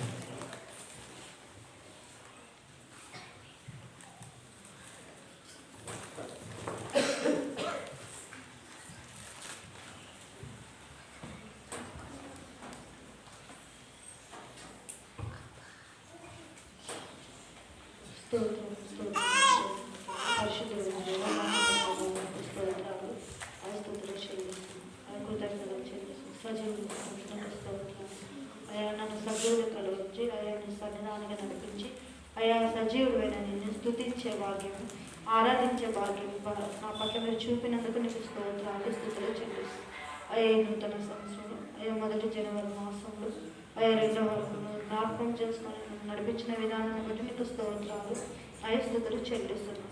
దేవుని కృతజ్ఞతలు చెల్లిస్తున్నాను. అయ్యా ఒకప్పుడు నాకు ఇష్టమైన ప్రభు నేను తొలగి ఉన్నాను, తప్పిపోయిన గొర్రెలాగా ఉన్నాను ప్రభు. అయ్యా ఆపదలో ఉన్న గొర్రెలాగా ఉన్న తప్పుడు ప్రభు. అయ్యా మీరు మమ్మల్ని ప్రభు ప్రేమించి అయ్యా నన్ను ప్రేమించి అయ్యా గొర్రె కాపు అయిన దేవానికి స్తోత్రాలు స్తుతులు చెల్లిస్తున్నాను. అయ్యా నేను నాకు ఇష్టమైన రీతిగా నేను ఉన్నప్పుడు ఒకప్పుడు నా గత స్థితిని జ్ఞాపకం చేసుకుని నా పాపములను నా దోషములన్నింటినీ ప్రభు అయ్యా నేను చేసిన పుణ్య కార్యములు ప్రభు అయ్యా నీ యొక్క పరిశుద్ధమైన రక్తం ద్వారా అయ్యా నన్ను విమోచించిన దేవానికి స్తోత్రాలు చెల్లిస్తాను. అయ్యా కృతజ్ఞతలు చెల్లిస్తాను. అయ్యా నేనైతే నిన్ను వెదకలేదయ్యా. అయ్యా నీవే నన్ను వెదకి నన్ను కనుగొని నన్ను రక్షించి అయ్యా నువ్వు నన్ను ప్రేమించిన విధానాన్ని బట్టి నీకు స్తోత్రాలు స్తుతులు చెల్లిస్తాను, కృతజ్ఞతలు చెల్లిస్తాను. అయ్యా నా పాపముల విషయమే తండ్రి ఆ పరమును విడిచి భూమికి ఏతించావయ్యా నీకు స్తోత్రాలు స్తుతులు చెల్లిస్తున్నాను. అయ్యా గొర్రెల కాబట్టి అయ్యా తన ప్రాణం పెట్టువారు నా కోసం నేను ప్రాణం పెట్టిన విధానాన్ని బట్టి నీకు స్తోత్రాలు స్తుతులు చెల్లిస్తూ అయ్యా కృతజ్ఞతలు చెల్లిస్తూ అయ్యా యెహోవాయే దేవుడని తెలుస్తున్నాను. అయ్యా ఆయన మనం వారు దేవ మనల్ని పుట్టించిన వారు దేవునికి స్తోత్రాలు. ఆయన మేపు గొర్రెలమని ప్రభు మీరు మాటలకి మీకు స్తోత్రాలు. అనుదినం మమ్మల్ని మేపుచిన దేవుడు సొంత గడ్డిని త్రోవ తొలగిన మమ్మల్ని ప్రభు నన్ను జ్ఞాపకం చేసిన అయ్యా విధానం బట్టి నీకు స్తోత్రాలు స్తుతులు చెల్లిస్తూ కృతజ్ఞతలు చెల్లిస్తూ నన్ను నా పాపం నుండి నన్ను విడిపించిన నా దేవుడికి నా రాజుకు నా రక్షకుడైన యేసుక్రీస్తు వారి శ్రేష్టమైన నామములోని నా హృదయంలో వెలువడుతున్న స్తుతి ఆరాధన అయ్యా నీ పాదపద్మాన్ని సమర్పించుకునిచున్నాను తండ్రి. ఆమేన్.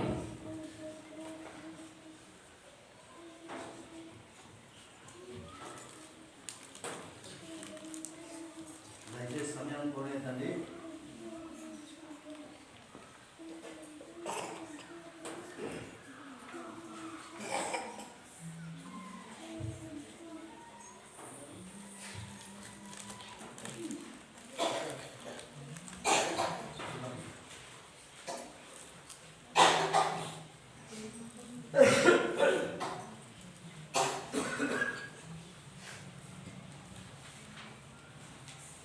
ప్రేమను తండ్రి, నమ్మకం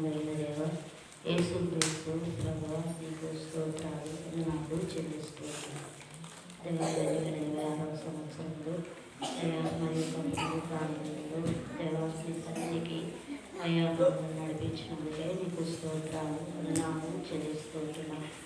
అయ్యా మరి తండ్రి నీ లేఖనముల ద్వారా అయ్యా మరి ఒకసారి దేవా జీవితంతో దేవా నువ్వు మనలో మాట్లాడినందుకే నీకు కృతజ్ఞతలు స్తోత్రాలు చెల్లిస్తూ ఉంటున్నాను. దేవా నీవు మా మంచి కాపరి, నీవే మా కోసం ప్రాణం పెట్టి అయ్యా తిరిగి లేచిన దేవుడు అని అయ్యా నీవే నాకు అయ్యా మరి తండ్రి నా గొప్ప దేవుడు అని నేను తెలియకముందు అయ్యా మరి గొర్రెవలే తప్పిపోయిన నా బ్రతుకుని అయ్యా నాశనానికి అతి సమీపంలో ఉన్న నన్ను అయ్యా మరి హీనమైన స్థితిలో ఉన్న నా బ్రతుకును అయ్యా మరి నీవే చూసిన దేవుడు అని నేను స్తుతిస్తూ గణపరుస్తుంటున్నా. గొర్రెవలే తప్పిపోయిన అయ్యా నా బ్రతుకును నువ్వు చూసిన దేవుడు అని దేవా నిన్ను స్తుతిస్తూ గణపరుస్తున్నా. అయ్యా నీవే అయ్యా మరి ఆ పరలోకమును ఆ వైభవమును ఆ సింహాసనమును వదిలి నా కోసము తల్లి అయ్యా మరి తల్లి అయిన మరి అమ్మ గర్భాన నువ్వు జన్మించిన దేవుడవని నిన్ను స్తుతిస్తూ గణపరుస్తూ ఉంటున్నాను. అయ్యా తప్పిపోయిన నా బ్రతుకును అయ్యా నాశనమవుతున్న బ్రతుకును ప్రభువా నువ్వే చూసి అయ్యా నా కోసము అయ్యా నువ్వు చేసిన ఆ కలువరి సిలువలో త్యాగానికై నీకే కృతజ్ఞత స్తుతులు స్తోత్రాలు చెల్లిస్తుంటున్నాను. దేవా మరి నాశనం నుంచి అయ్యా మరి తండ్రి అయ్యా తప్పిపోయిన నా బ్రతుకును అయ్యా ఎవరు బాగు చేయలేదు, ఎవరు నన్ను ప్రేమించలేదు. దేవా నువ్వే నన్ను ప్రేమించి అయ్యా నన్ను వెదకి అయ్యా నన్ను రక్షించి అయ్యా దేవుడు అని నేను స్తుతిస్తున్నాను ప్రభువా. నా కోసం ఆ కలువరి సిలువలో చేసిన త్యాగములకై త్యాగములకై అయ్యా నీకు కృతజ్ఞతాస్తుతులు చెల్లిస్తుంటున్నాను. అయ్యా నేటి దినమున నీ సన్నిధిలో ప్రభువా అయ్యా నేను ఆరాధిస్తున్నాను, అయ్యా నేను గణపరుస్తున్నానంటే అయ్యా నువ్వు నా పట్ల చూపిన ప్రేమకై నీకు స్తోత్రాలు.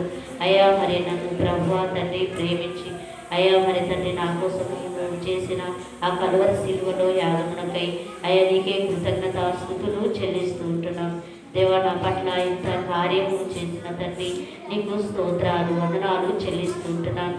అయ్యా మరి తండ్రి నా మంచి కాపరివి అని అయ్యా మరి ధైర్యంగా నేను స్తుతించే భాగ్యము, అయ్యా నేను ఆరాధించే భాగ్యము, నేను గణపరిచే భాగ్యము అయ్యా నువ్వు నా హృదయంలో ఉంచిన అయ్యా శుభప్రదమైన నిరీక్షణను బట్టి అయ్యా నీకు కృతజ్ఞతాస్తుతులు స్తోత్రాలు చెల్లిస్తూ దేవాని సన్నిధిలో ఏమిచ్చినను నీ రుణాన్ని తీర్చలేనని దేవాని ఎదుట ఒప్పుకొనుచు అయ్యా కేవలం నా హృదయంలో నుంచి వెళ్ళబడుతున్న అయ్యా స్తుతి ఆరాధనను అయ్యా నా ప్రభువైన యేసుక్రీస్తు వారి నామంలోనే సమర్పిస్తున్నాను తండ్రి, ఆమేన్.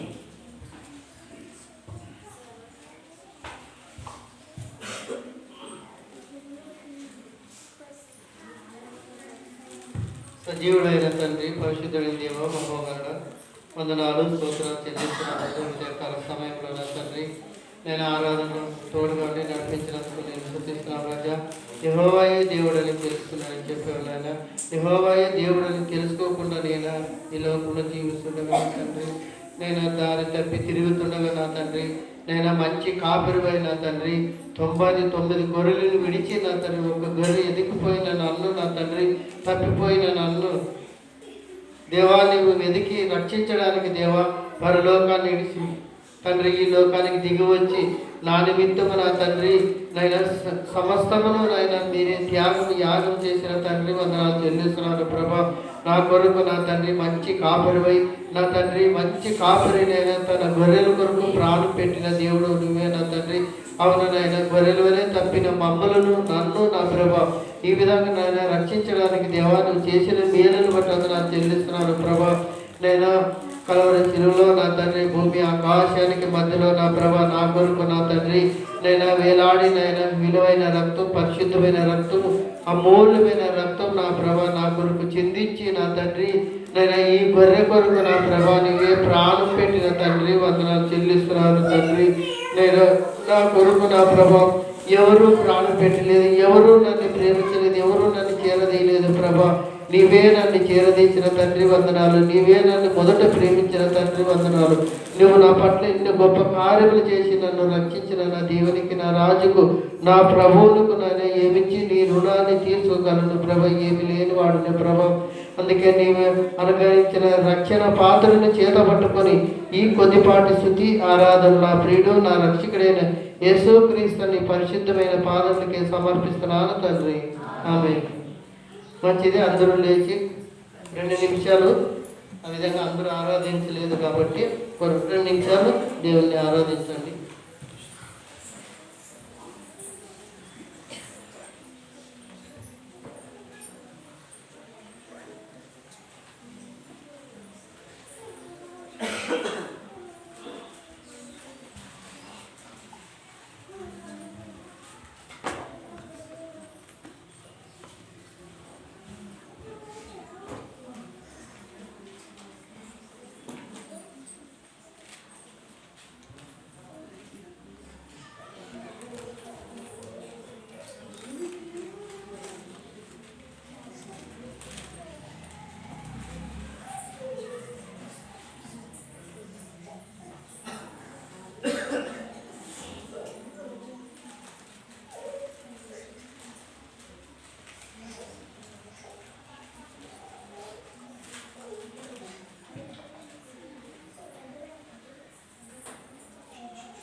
ఈ విధంగా పాట ద్వారా కూడా దేవుడిని స్తుతిద్దామండి.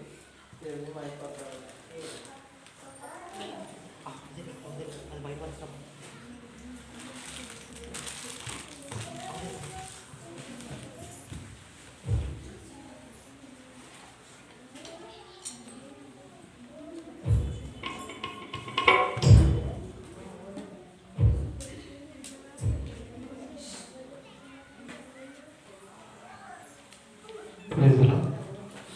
దేవుని స్తోత్రం.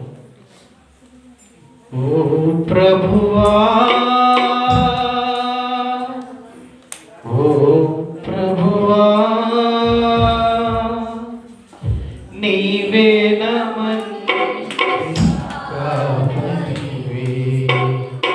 నీవే మంచి కాపరివి. ఓ ప్రభువా, ఓ ప్రభువా, ఓ ప్రభువా, ఓ ప్రభువా, నీవే మంచి కాపరివి, నీవే మంచి కాపరివి, నీవే మంచి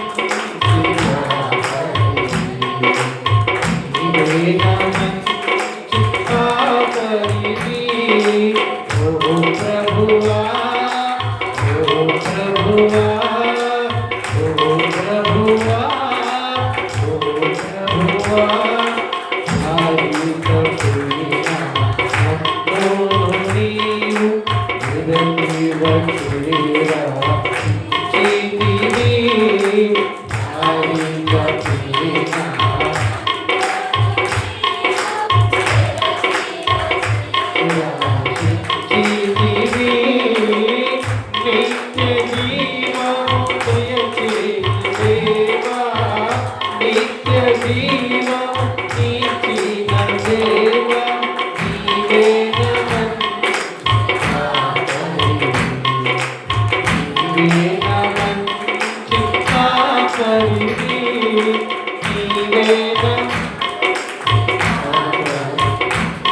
దాన్ని కట్టి మా పాపములు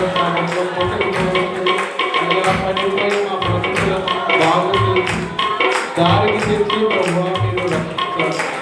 మీకు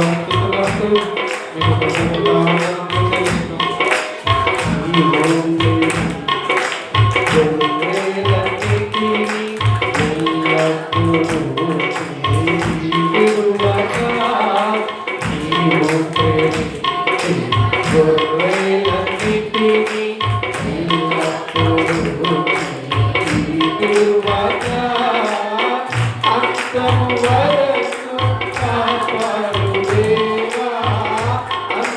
వరకు కాపాడు దేవా నీవే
మంచిది, చాలా సంతోషపడి దేవుని మహాకృపను బట్టి మరి ప్రభు ఇంతవరకు మరి కృప చూపాడు.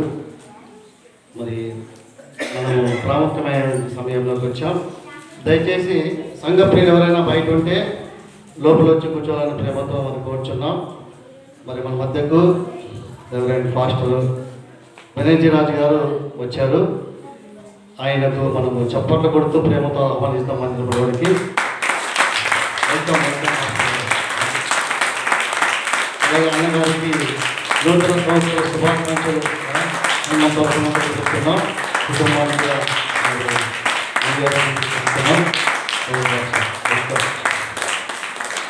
మరి దేవుని మహాకృపను బట్టి మరి 2026 సంవత్సరంలో 2వ ఆదివారం సజలుగా ఉంచినందుకు దేవునికి వందనాలు చెల్లించాం.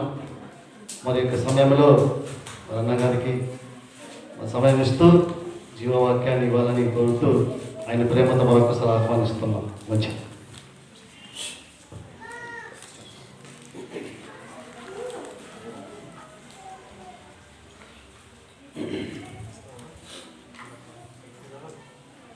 ప్రభు అయిన యేసుక్రీస్తు వారి శ్రేష్టమైన నామంలో మీ అందరికీ ప్రేమవందనాలు చెల్లిస్తున్నాం.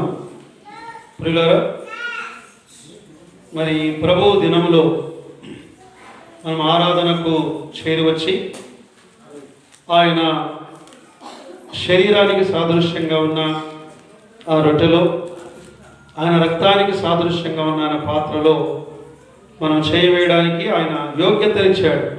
మనం అయోగ్యులం. దేవుడు మనకిచ్చిన యోగ్యతను బట్టి దేవుని స్తుతిస్తున్నాం. దైవజనులు ప్రియులు పాస్టర్ ఇజ్రా శ్రీధర్ గారు మరి వారు కోయిలకుంట్లలో పరిచర్య చేయడానికి వారు వెళ్ళారని మీరు ఎరుగుదరు ప్రార్థిస్తున్నారు. మరి మీతో కొద్ది సమయం మరి సహవాసం చేయడానికి వారు మమ్మల్ని ఆహ్వానించారు. వారికి, సంఘానికి, సంఘములో బాధ్యత గల ప్రియులకు, పరిశుద్ధులకు వందనాలు చెల్లిస్తున్నాను.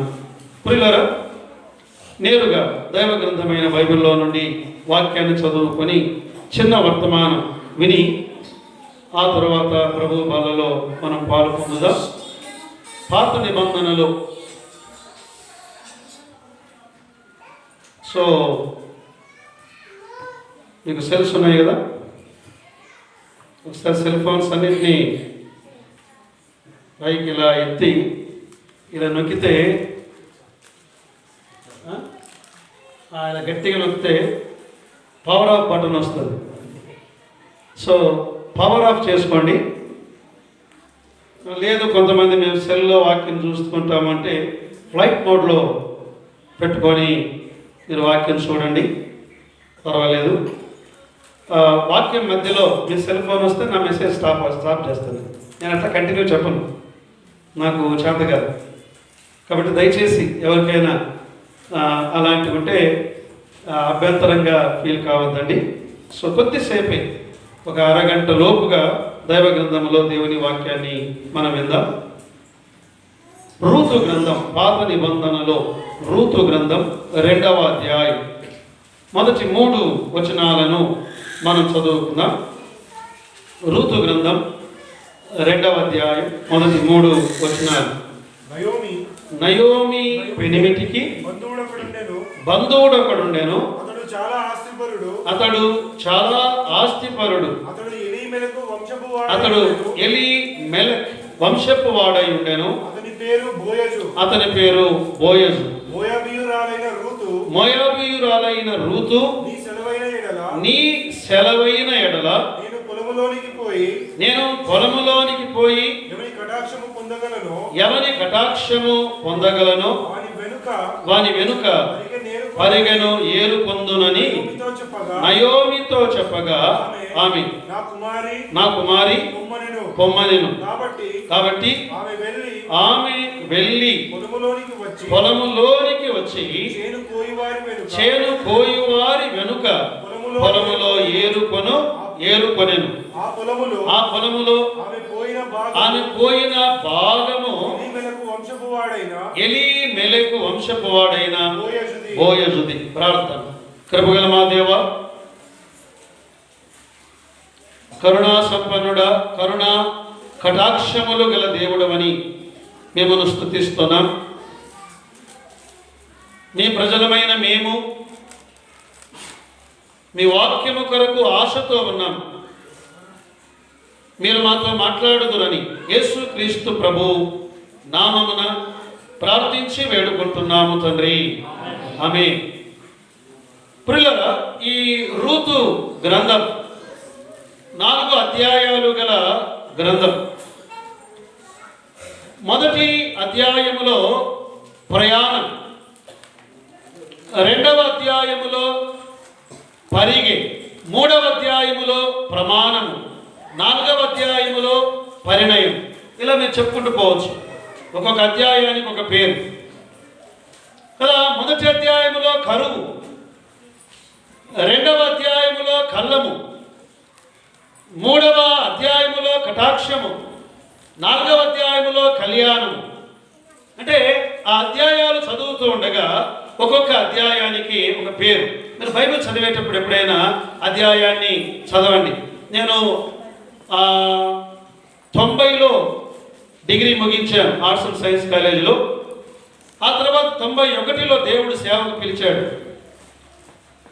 93, 94 ఆ మధ్యకాలంలో మెడ్రాస్లో బైబిల్ కాలేజీకి వెళ్ళినప్పుడు ఒక ప్రొఫెసర్, ఆయన భలే మంచి బోధకుడు, ఆయన అడిగారు, భలే చెప్పేవాడు ఆయన, sir I want to teach like you, what can I do అంటే ఆయన అన్నాడు, బైబిల్ను చదువు అన్నాడు.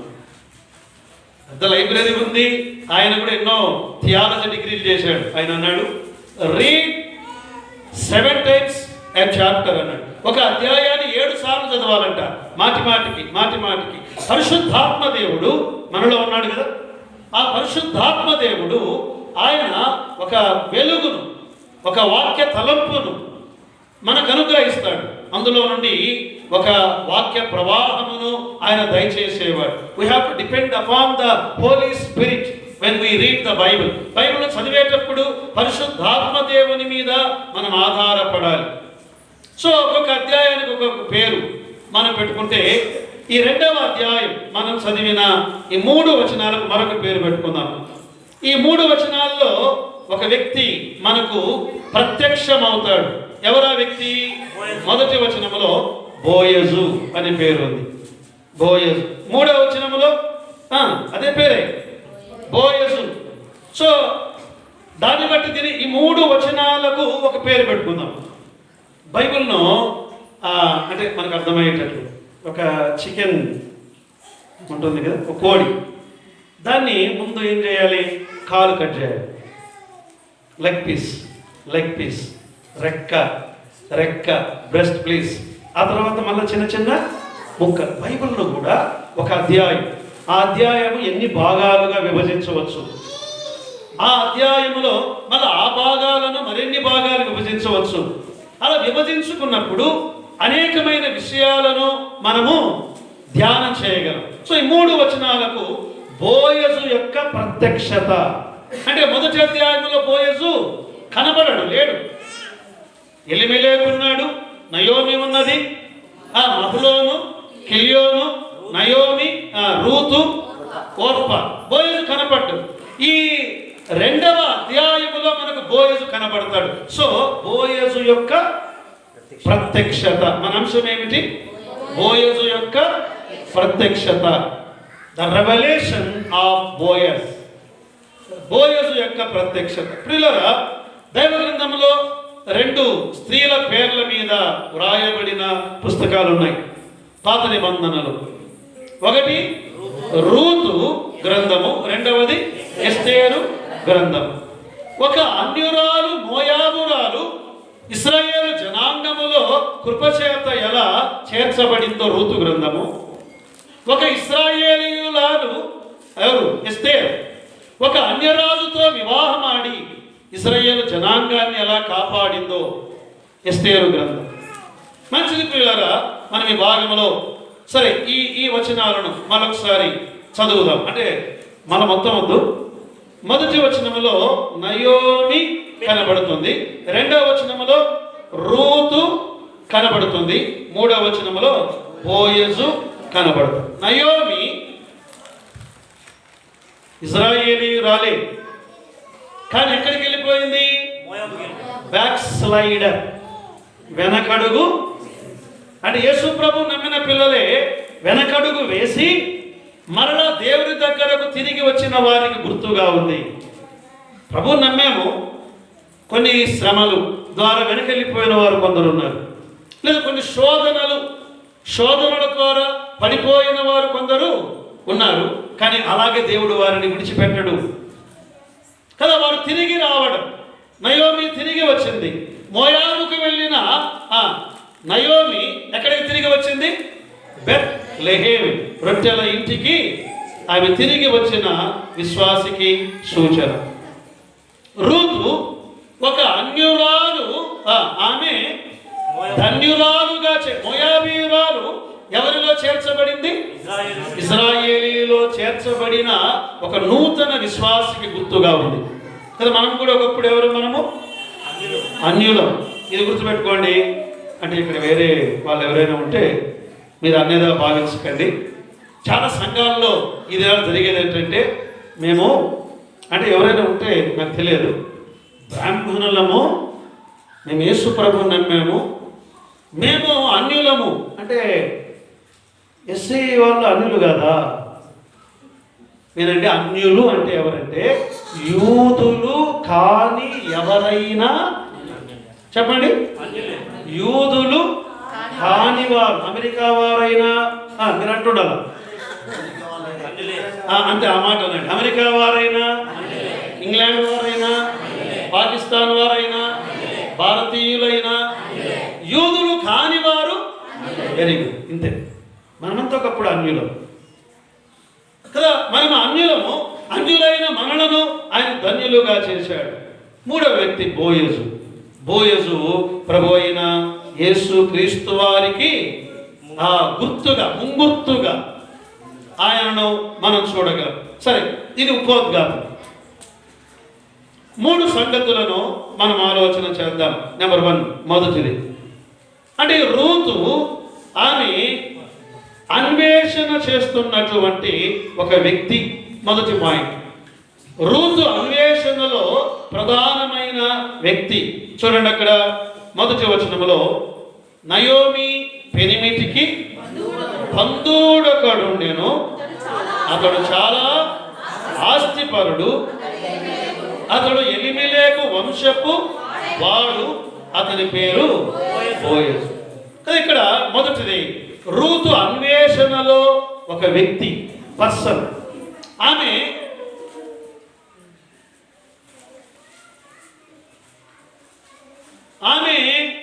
ఒక పొలములోనికి వెళ్ళింది. ఆహారము వెతకడానికి ఆమె ఆహారము కొరకు పొలములోనికి ఆమె వెళ్ళింది. ఆహారము కొరకు పొలములోనికి వెళ్ళింది. వినండి. ఆహారము కొరకు పొలములోనికి వెళ్ళింది, కానీ ఆమెకు ఆహార దాత దొరికాడు. ఆమేన్. మీకు అర్థమైందా? ఆమె ఆహారము కొరకు పొలములోనికి వెళ్తే దేవుడు ఆమెకు ఆహారం కాదు, ఆహారపు దాతను దేవుడు ఆయన అనుగ్రహించాడు. మన దేవుడు ఎలాంటి వాడంటే, మనం అడుగు వాటి కంటేను, ఊహించు వాటి కంటేను అత్యధికముగా చేయగల శక్తి గల దేవుడు మన దేవుడు. పిల్లరా, నీవు నమ్మిన దేవుడు ఆయన చిన్నవాడు కాదు. ఆయన అసమానుడు, సర్వ సమృద్ధి గల దేవుడు. ఆయన పదవేమి లేదు. ఆకాశము నాదే అన్నాడు, భూమి నాదే అన్నాడు, 1000 కొండల మీద పశువులు నాదే అన్నాడు, వెండి నాదే అన్నాడు, బంగారము నాదే అన్నాడు. సర్వ సంపద ఆయనది. మనం ఆయన పిల్లలము. He is our father, we are his beloved children. ప్రియమైన పిల్లలం. మనము దాసులము కాదు, మనము కుమారులం. పిల్లరా, ఆయన మన తండ్రి, మనకు అనుగ్రహించేవాడు. ఈ వ్యక్తి ఆమెకు పరిచయం అయ్యాడు అక్కడ పొలములో. ఈ వ్యక్తి ఎలాంటి వాడు? ఆ వచనములో బంధువు అనే మాట ఒకటి ఉంది. బంధువు. ఆయన సమీప బంధువు. ఇంగ్లీష్లో కిన్స్మెన్ రెడీమర్ అని ఉంటుంది. అంటే విమోచించగల బంధువు. అన్నాడు. ఇశ్రాయేలు సమాజంలో దేవుడు ఒక విధానాన్ని పెట్టాడు. ఒక వ్యక్తి ఆ పొలం పెట్టి అప్పు చేశాడు. పొలము తాకట్టు పెట్టాడు, అప్పు చేశాడు. ఇశ్రాయేలు ప్రజలలో ఉన్నటువంటి ఒక ఆచారం ఏమిటంటే, 7 ఏళ్ళు ఈ అప్పు చేసిన వ్యక్తి డబ్బులు కట్టాలి. మొదటి సంవత్సరం, 2వ సంవత్సరం, 3వ సంవత్సరం, చెప్పండి, 4వ సంవత్సరం, 5, 6. దేవుడు ఏమన్నాడంటే, 7వ సంవత్సరం కట్టొద్దు, ఇంకా నీ పొలము నీకు ఇచ్చేస్తారు. ఏం ప్రభు అంటే, 6 ఏళ్ళు కట్టావు కదా చెల్లు. 7వ సంవత్సరము ఆ యజమానితో దేవుడు అంటాడు, యజమాని, నేను నీ దేవుడను. ఎవరి పొలమైతే నువ్వు తాకట్టు పెట్టుకున్నావో 6 ఏళ్ళు డబ్బు తీసుకున్నావు కదా, ఈ 7వ సంవత్సరము అతని పొలమును అతనికి నీవు ఇవ్వవలెను అన్న. అప్పుడు అంటే మనం ఇలా అనుకుందాం, ఈ యజమానుండి, ఏం ప్రభువా, వారికి డబ్బులు ఇచ్చాను, 6 ఏళ్ళే కట్టాడు, మళ్ళా పొలం ఇవ్వమంటావా, ఇది న్యాయమా అంటే ఆయన అంటాడు, నా ప్రజలలో ఎవడు పేదవాడు ఉండకూడదు. ఇదంటే దేవుని మనసు. నా ప్రజలైన ఇశ్రాయేలీయులలో ఒకడు ధనవంతుడుగా ఉండకూడదు, ఒకడు పేదవాడుగా ఉండకూడదు. అంటే అలా ఒకవేళ సరే ఇలా అనుకుందాం, ఇప్పుడు 6 ఏళ్ళు అయిపోయాయి. 7వ సంవత్సరం వీడు ఇక మళ్ళా కొంత డబ్బు కట్టి తీసుకోవాలి. ఆ డబ్బు కట్టడానికి వీని దగ్గర డబ్బులు లేవు, అంత ఏమంటారు దాన్ని, లాసా అయిపోయి పాప ఏమీ లేదు. అప్పుడు ఈయనకు సమీపమైన బంధువు అక్కడ ఉంటాడు. జాగ్రత్త వినాలి. ఈ సమీపమైన బంధువు ఇతడు చెల్లించవలసిన డబ్బును చెల్లించి ఆ పొలాన్ని తన పేరట రిజిస్ట్రేషన్ చేసుకోవడం మన మాదిరి. ఆ పొలాన్ని ఇతడు డబ్బులు కట్టి ఆ పొలాన్ని ఈ బీదవానికి రిజిస్ట్రేషన్ చేస్తాడు. దాన్ని కిన్స్మెన్ రెడీమర్ అంటారు, దాన్నే సమీప బంధువు అంటారు. సరే, ఇక్కడ ఎలిమెలెకు వెళ్ళిపోయాడు. ఎలిమెలెకు పొలం వేరే వాళ్ళు తీసుకున్నారు. ఎలిమెలెకు ఇద్దరు కుమారులు చనిపోయారు. ఒక కోడలేమో తిరిగి వచ్చింది. ఇప్పుడు ఆ పొలాన్ని విడిపించాలి, ఆ కోడలను విడిపించాలి. ఒక సంగతి కూడా మీకు జ్ఞాపకం చేస్తాను. ఈ బోయజు డబ్బులు కట్టి ఈ ఎలిమెలెకు పొలాన్ని విడిపించి తిరిగి నయోమికి అప్పగించాడు. అది సమీప బంధువు అంటే. ఇంకొక అడుగు ముందుకేసి ఇంకో మాట చెప్తాను. ఈ బోయజు రూతుకు కుమారుడు పుడితే ఆ కుమారుడు బోయజుకు చెందినవాడు కాదు, ఎలిమెలెకు వంశాన్ని నిలువబెట్టడానికి పుట్టిన కుమారుడు. అందుకే ఎవరి కవుగిటికి అప్పగించారు ఆ బిడ్డను? నయోమి కవుగిటికి అప్పగించారు. నయోమి, ఇతడు నీ కుమారుడిక. ఇదండి సమీప బంధువు అంటే అర్థం. మీకు అర్థమైందా? సమీప బంధువు అంటే ఏమిటంటే ఇలా విడిపించేవాడు. సరే, ఇవన్నీ చెప్పారు కదా. వాక్యములు ఎక్కడుంది? సంఖ్యాకాండం 27వ అధ్యాయం 8వ వచనం, 9, 10, 11, 8 నుండి 27. సంఖ్యాకాండం 8. మరియు నీవు ఇశ్రాయేలుతో ఇప్పుడు చెప్పవలెను, ఒకడు కుమారుడు లేక మృతి పొందిన ఎడల మీరు వాని భూస్వాస్థ్యమును వాని కుమార్తెలకు చెందజేయవలెను. వానికి కుమార్తె కూడా లేదనుకోండి, వాని అన్నదమ్ములకు స్వాస్థ్యం ఇవ్వవలెను. వారికి అన్నదమ్ములు కూడా లేరనుకోండి, వారి భూస్వాస్థ్యమును అంటే తండ్రికి చెందిన అన్నదమ్ములకు ఇవ్వవలెను. వారి తండ్రికి అన్నదమ్ములు కూడా లేని ఎడల వారి కుటుంబములో సమీపమైన జ్ఞాతి అంటే సమీపమైన బంధువు అని అర్థం. సమీపమైన బంధువు వాని స్వాస్థ్యమును ఇయ్యవలెను. ఇదండి సమీపమైన బంధువు ఆ యొక్క వ్యక్తిని విడిపించాలి. పిల్లలు, ఇప్పుడు మనం ఇలా ఆత్మీయంగా ఆలోచన చేద్దాం. మనం ఎవరము అంటే ఒకప్పుడు ఆస్తి గలవారిని. మన మొదటి తండ్రి ఆదాముకి ఎంత ఆస్తి? భూమి అంతా ఆదాముదే, భూమి మీద అధికారం ఆదాముదే. ఏం చేశాడంటే ఉన్న ఫలంగా ఊరకనే సాతాను చేతులు పెట్టేశాడు. ఆజ్ఞ మీరు ఏమైపోయామంటే ఆస్తి అంతా పోగొట్టుకున్నాం, దివాలా తీసాం. మనము దరిద్రులమయ్యాము. పాపముల చేతను, అపరాధముల చేతను మనము చచ్చిన వారమయ్యాము. దేవునితో సంబంధం మనకు తెగిపోయింది. ఇప్పుడు ఈ మానవుని విడిపించాలి. సమీప బంధువు మనకు కావాలి. ఎవరున్నారు? ఒక మానవుడు మరొక మానవుని విమోచింప లేడు.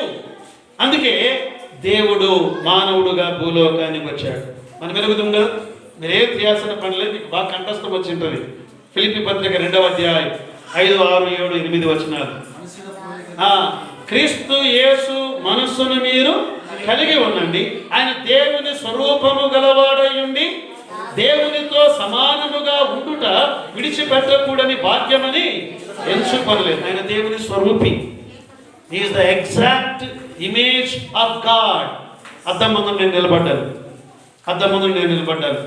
నాలాంటి మరొక వ్యక్తి కనబడతాడా? నేనే కనపడతాను. యేసుక్రీస్తు అంటే దేవుని లాంటి వాడు కాదు. He is God himself. He is exact image of God. He is exact representative of God. He is exact nature of God, exact character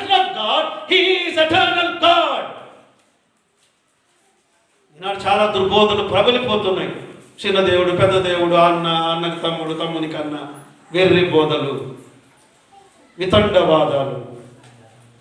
ఆయన నిత్యుడు, ఆయన దేవుని స్వరూపము గలవాడు, దేవునితో సమానముగా ఉన్నవాడు. హీఈస్ ఎగ్జాక్ట్ కో లెవెల్, కో ఎటర్నల్, కో ఎగ్జిస్టెన్స్. ఆయన అలాంటి దేవుడు ఏమయ్యాడు? ఆ మనుష్యుల పోలిక, మన కొరకే, మనకు సమీప బంధువు కావడానికి. ఆయన దాసుడయ్యాడు మనల్ని విడిపించడానికి. ఆయన రిక్తుడయ్యాడు, ఖాళీ అయిపోయాడు. ఎందుకు ఖాళీ అయ్యాడు? మనలను నింపడానికి. ఆయన దగ్గర సర్వ సంపదలు ఉన్నాయి. సర్వ సంపదలన్నీ ఖాళీ చేశాడు. ఖాళీ చేశాడంటే ఇవన్నీ ఏమైపోయాయి? మన అకౌంట్లోకి పడ్డాయి, మన అకౌంట్లోనికి పడ్డాయి. దాన్ని ఇంప్యూటెడ్ రైచియస్నెస్ అని అంటారు. We are reckoned as a righteous. మనము నీతిమంతులముగా ఎంచబడ్డాము అంటే మన అకౌంట్లోనికి వేశాడు ఆయన ఆస్తినంతటిని. అంటే ఇప్పుడు మనం ఎవరమండి? ధనవంతులం. చెప్పండి, ధనవంతులం. ఎంత ధనవంతులము? సరైన జవాబు రాలేదు. ఎంత ధనవంతులము? యేసు క్రీస్తు అంత ధనవంతులము. What a privilege of a believer. విశ్వాసకున్న ఆధిక్యత ఎంత గొప్పది ప్రియులారా. You are not an ordinary man. You are so precious in the sight of God. దేవుని దృష్టిలో నీవంత ధనవంతుడు. అందుకే ఆయన సమీప బంధువు అయ్యాడు. ఇంకా ఇక్కడ చూడండి, ఇంకా టైం అయిపోతుంది, ముందుకు వెళ్ళిపోదాం. ఆయన ఇంకా ఎలాంటి వారంటే ఆ వచనములో ఆయన ధనవంతుడు అని రాయబడి ఉంది, అంతే కదా. ఆయన బంధువు, ఆయన ధనవంతుడు. ఇంతవరకే విన్నాం. ఈ ధనమంతా ఆయనదే, భూమి అంతా ఆయనదే, సర్వము ఆయనదే. అయితే ధనవంతుడైన ఆయన. సరే, మనము ఇలా అనుకుందాం. రెండు విషయాలు ఉంటాయండి దేవుని ధనములో. ఒకటి physical treasury, physical wealth. And another thing మీరు చెప్పగలరు, స్పిరిచువల్ వెల్త్. మనము ఈ భూమి ఆయనది, ఆకాశం ఆయనది, వెండి బంగారాలు ఆయనవి, సూర్యచంద్ర నక్షత్రాలు ఆయనవి, దేవదూతలు ఆయనవి, విశ్వమంతా ఆయనది. కానీ ఇంకొకటి మనం పోగొట్టుకున్నాం. ఏమిటంటే దేవుని పోలికను పోగొట్టుకున్నాం. ఒకప్పుడు దేవుని పోలికను పోగొట్టుకున్నాం. ఒకప్పుడు దేవుని నీతి మనకుండేది, దేవుని నీతిని పోగొట్టుకున్నాం. అంటే ఇప్పుడు దేవుడు ఆయన నీతిలో ధనవంతుడు. ఆ ధనాన్ని మనకు ఆయన ఇచ్చాడు. ఇవ్వడం కొరకు ఆయన ఏమైపోయాడండి? దరిద్రుడాయుడు. కొరింథీ 2వ పత్రిక 8వ అధ్యాయం 9వ వచనం అనుకుంటాను. 8:9 ఆయన ధనవంతుడయుండి మీరు ధనవంతులు కావాలనని మీ నిమిత్తం ఆయన దరిద్రుడాయను కదా. యేసుక్రీస్తు ప్రభువారు ఆయన ఎక్కడ పుట్టాడు? జవాబు చెప్తారనుకుంటున్నాను. ఎక్కడ పుట్టాడు? పశువుల తొట్టిలో పరుండబెట్టబడ్డాడు. ఎక్కడ పుట్టాడు రాయబడలేదు. అప్పుడు వీళ్ళు సత్రములోకి వెళ్ళాలని తోసుకుని పోతున్నారు లోపలికి. ఈయన అంటున్నాడు యోసేపు, అమ్మా ఇదిగో నా భార్య నిండు చూలాలమ్మా, గర్భవతమ్మ, కొంచెం ప్లేస్ ఇవ్వండి, లోపలికి వస్తాము, కొంచెం ప్లేస్ ఇవ్వండి. అంటే వాళ్ళు అంటున్నారు మాకే స్థలం లేదు. ఎక్కడ పుట్టాడు ఆయన? లేదు, రాయలేదు దేవుడు, పరిశుద్ధాత్మ దేవుడు రాయలేదు. ఆయన ఎక్కడ పరుండబెట్టబడ్డాడో రాయబడి ఉంది. పుట్టడానికి కూడా స్థలం ఇవ్వలేదు ఈ లోకం. ఆయన పరుండబెట్టబడ్డాడు. ఎక్కడ పరుండబెట్టబడ్డాడు? ఆ కొట్టిలో. ఆకాశ పక్షులకు గూళ్ళున్నాయి, నక్కలకు బొరియలున్నాయి, మనుష్య కుమారునికి చోటు. ఆఖరిక శిలువ కూడా బరబ్బా కొరకు సిద్ధపరచబడిన శిలువ. ఆ సమాధి కూడా అరిమతయి యోసేపు కొరకు తొలగించబడిన సమాధి. ఆయన దరిద్రుడయ్యాడు. కారణం ఏమిటంటే మనలను ధనవంతులుగా చేయడానికి. మరొక మాట, బోయసు అంటే అర్థం ఏమిటి చెప్పచ్చు ఎవరన్నా? బోయస్ అంటే బలవంతుడు అని అర్థం. Is a mighty man. లేదా హానరబుల్ మ్యాన్ అని కూడా ఉంటుందన్నమాట. గౌరవనీయమైన వ్యక్తి లేదా ధనవంతుడుగా ఉన్న 3 విషయాలు బోయజుని గురించి చెప్పుకున్నాం. 1 బంధువు, 2 ధనవంతుడు, 3 బలవంతుడు కదా. ఆయన బలవంతుడు, మనమేమో బలహీనుడు. బలవంతులమే బలహీనుడు కదా.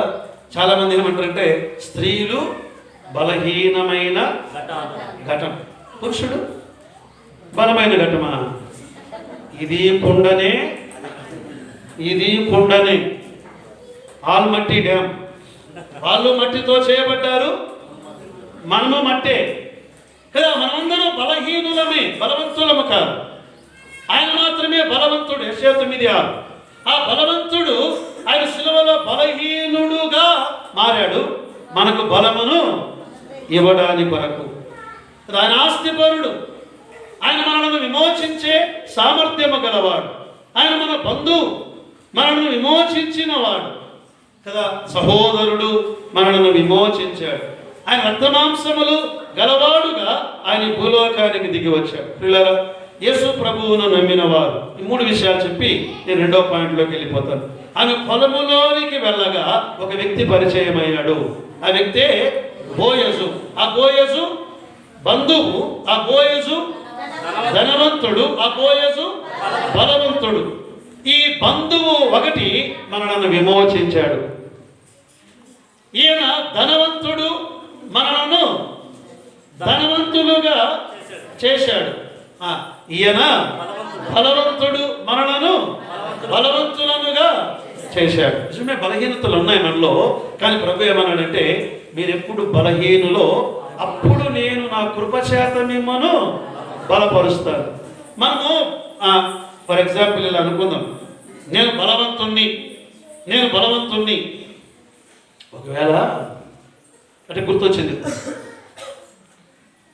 75 ఏళ్ల వయస్సులో ఒకవేళ అబ్రాం గారికి కొడుకు పుట్టింటే ఏమనేవాడు? రే చూడండి రా, మనము ఈ దినాల్లో మరొక పిచ్చి ఎక్కువైపోయింది. రే వాడరా మొగోడు అంటే, కొడుకు పుట్టాడు అంటే కొడుకు పుడితే మొగోడా, కూతురు పుడితే ఆడదే? బుద్ధి లేని మాటలు మాట్లాడకూడదు క్రైస్తవులు. కుమారుడు దేవుని బహుమానం, కుమార్తె డబుల్ బహుమానం, దేవుడిచ్చిన బహుమానాలు. ఇప్పుడు మా పాప ప్రెగ్నెంట్గా ఉంది, ఇదే గొడవ అయిపోయింది. ఆడ గుంటకలకి వెళ్తేనేమో అమ్మాయి తల్లిదండ్రులు కొడుకు కావాలని ఆమె అంటారు, కొడుకు కావాలి. నన్ను అడుగుతారు, ఏమైతే బాగుంటుంది అనుకుంటున్నా? మన చేతిలో ఉందా?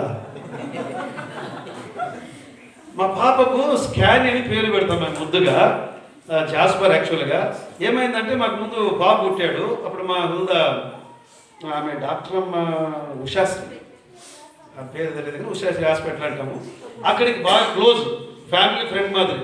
అంటే అక్కడ ఏం జరిగినా మా ఇంటికి ఖచ్చితంగా ఇన్విటేషన్ వస్తుంది. హృదా వెళ్తుంది, మళ్ళీ నీకు కొడుకే అనింది ఆమె, మళ్ళీ నీకు కొడుకే అనింది. సో అందరం ఏమనుకున్నాము, అసలు స్కానింగ్ దగ్గర తీసుకెళ్ళి ఒకసారి నా భార్యను ఇదిగో కొడుకే చూడే అని చూపించింది. ఏం కనపడుతుంది? కొడుకే చూడే. సరే గుంటకల్లకు వెళ్ళాం మేము ఒక పని మీద. సడన్గా అక్కడ పాప పుట్టింది. అప్పుడు హృదా వాళ్ళ నాన్న, ఈ పిల్ల స్కానింగ్నే మార్చింది అని స్కానింగ్ ముందు పేరు పెట్టారు. మన చేతిలో ఏమీ లేదమ్మా.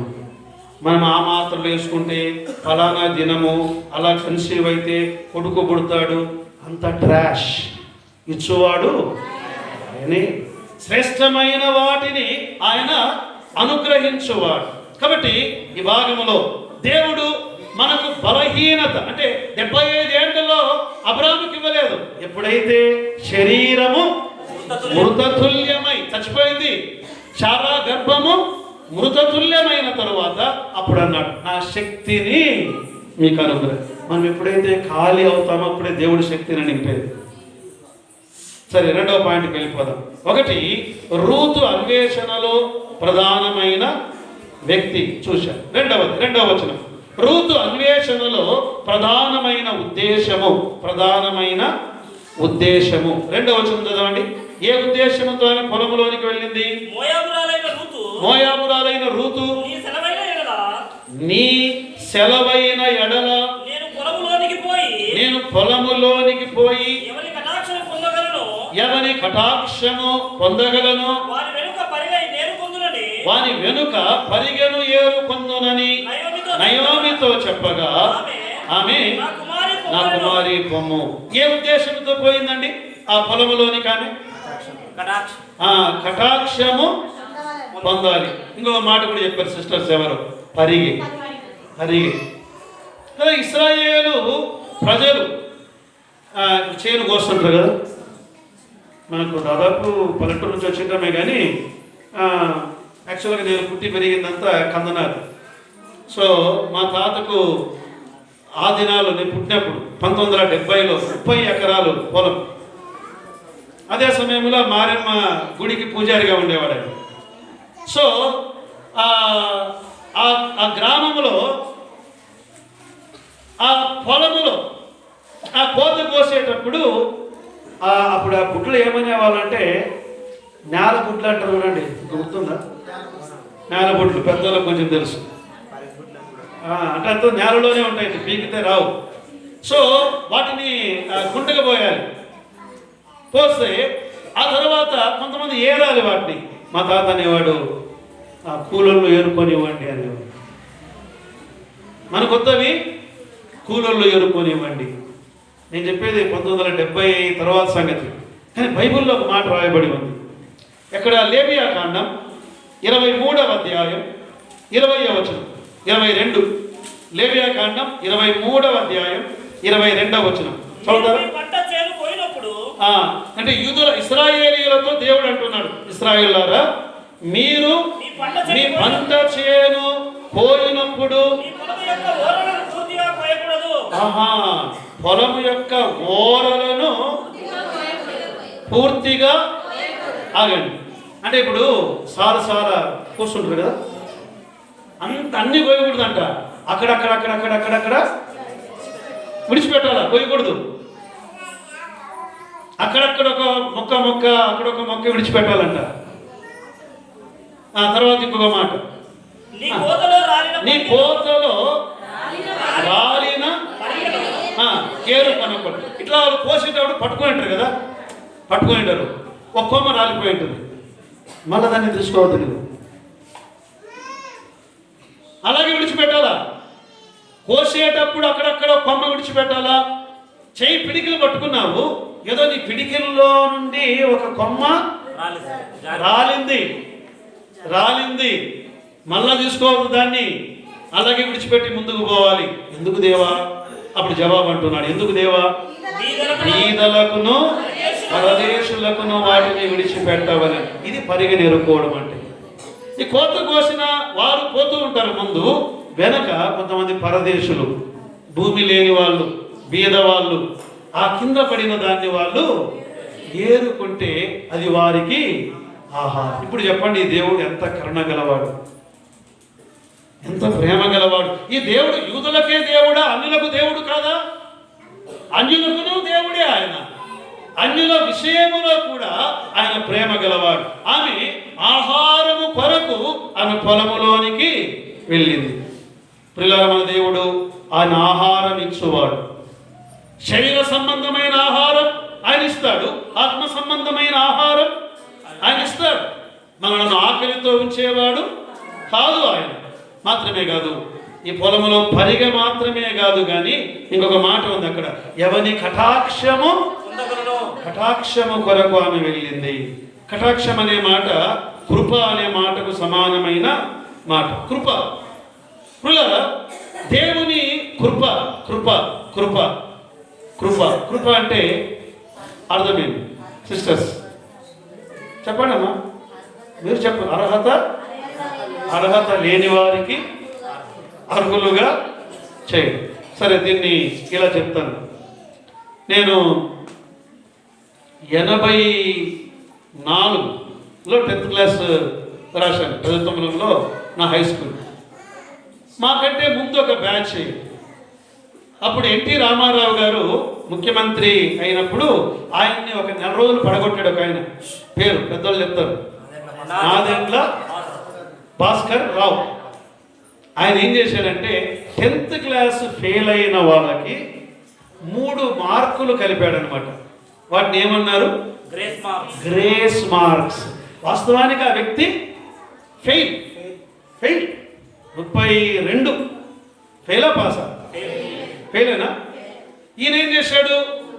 32 మార్కులు వచ్చిన వాళ్ళందరూ మళ్ళీ మీకు ఎగ్జామ్ పెడతాము, మీరు రాయాలి అలా. ఆయన చేశాడంటే ఊరికనే ఫ్రీ 3 మార్కులు కలపండి అన్నాడు. ఫెయిల్ అయిన వాడు ఏమైపోయాడు? అది కృప అంటే. మనమందరూ దేవుని కొలతల్లో ఫెయిల్. అంటే ఎత్తు కాదు, 5.3 నేను పోలీస్ పనికిరాను. మన ఎత్తు కాదు, మన లావు కాదు.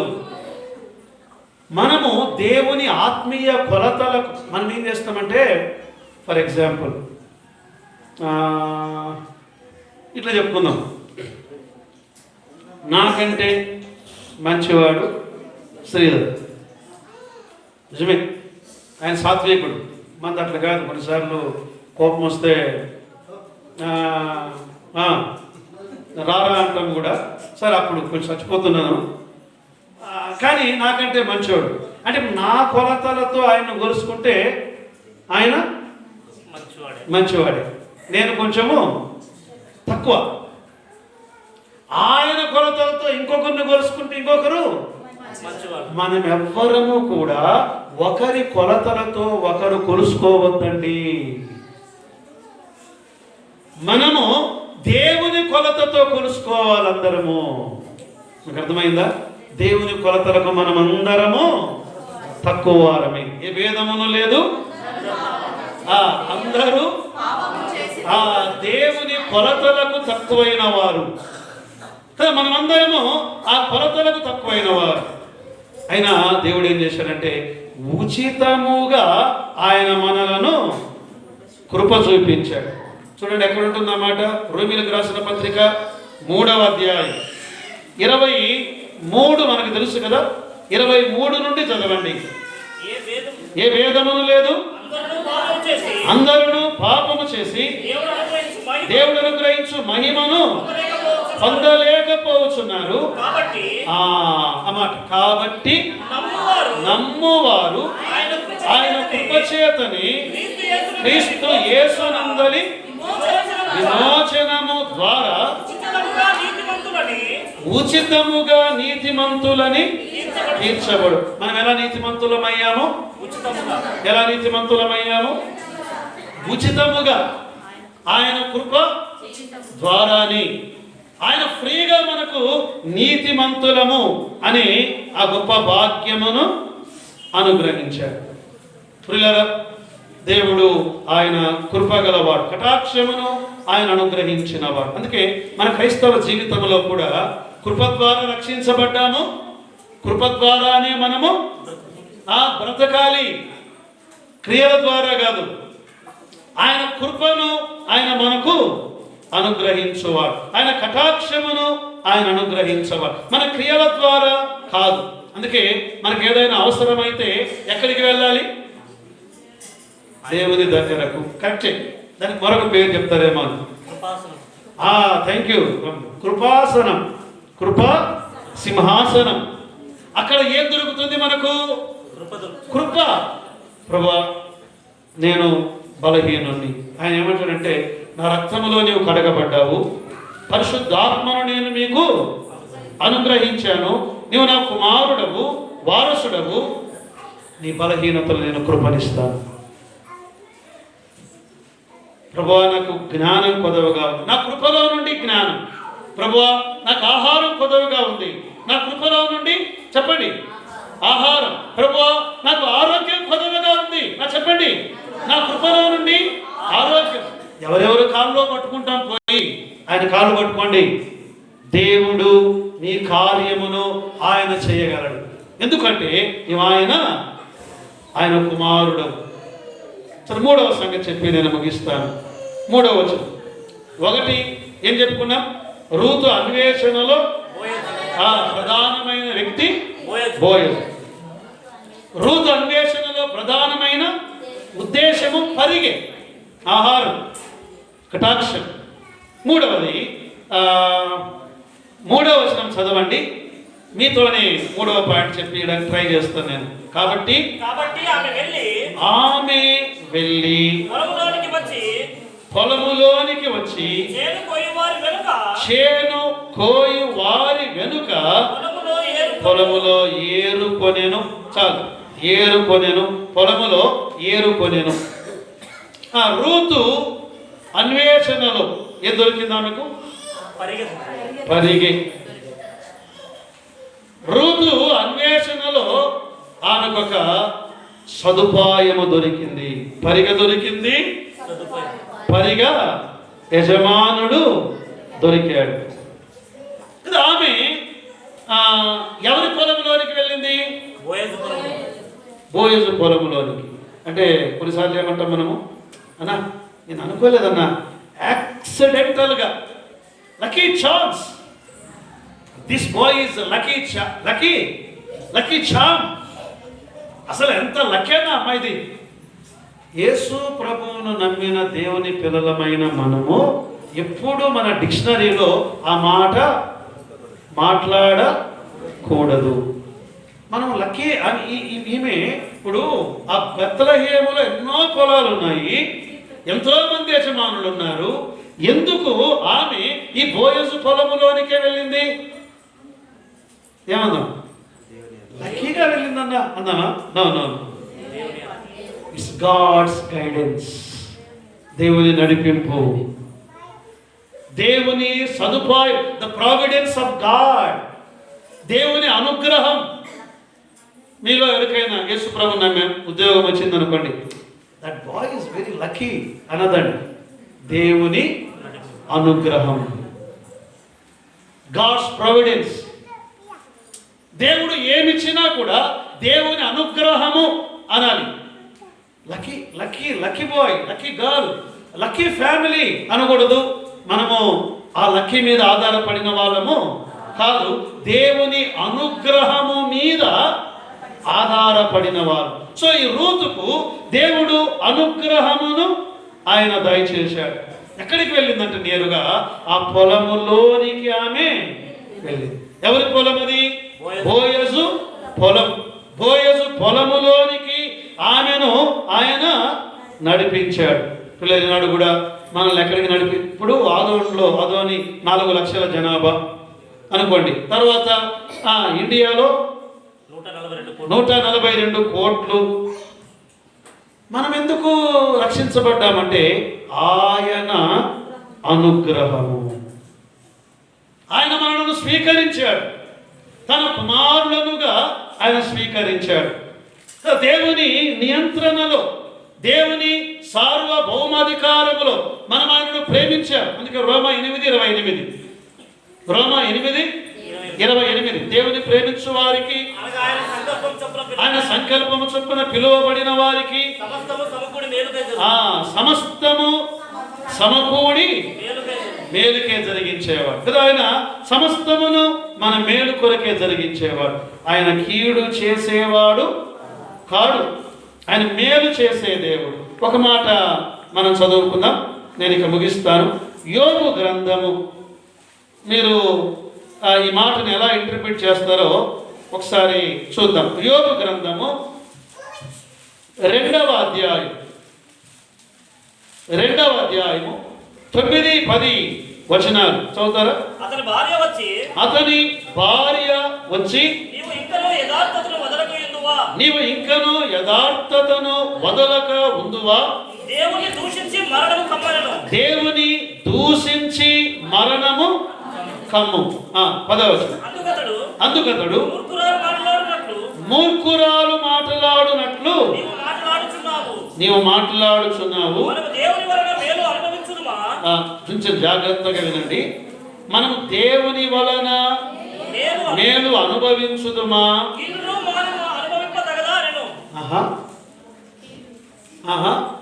యోబు గారు ఏమంటున్నారు? దేవుని వలన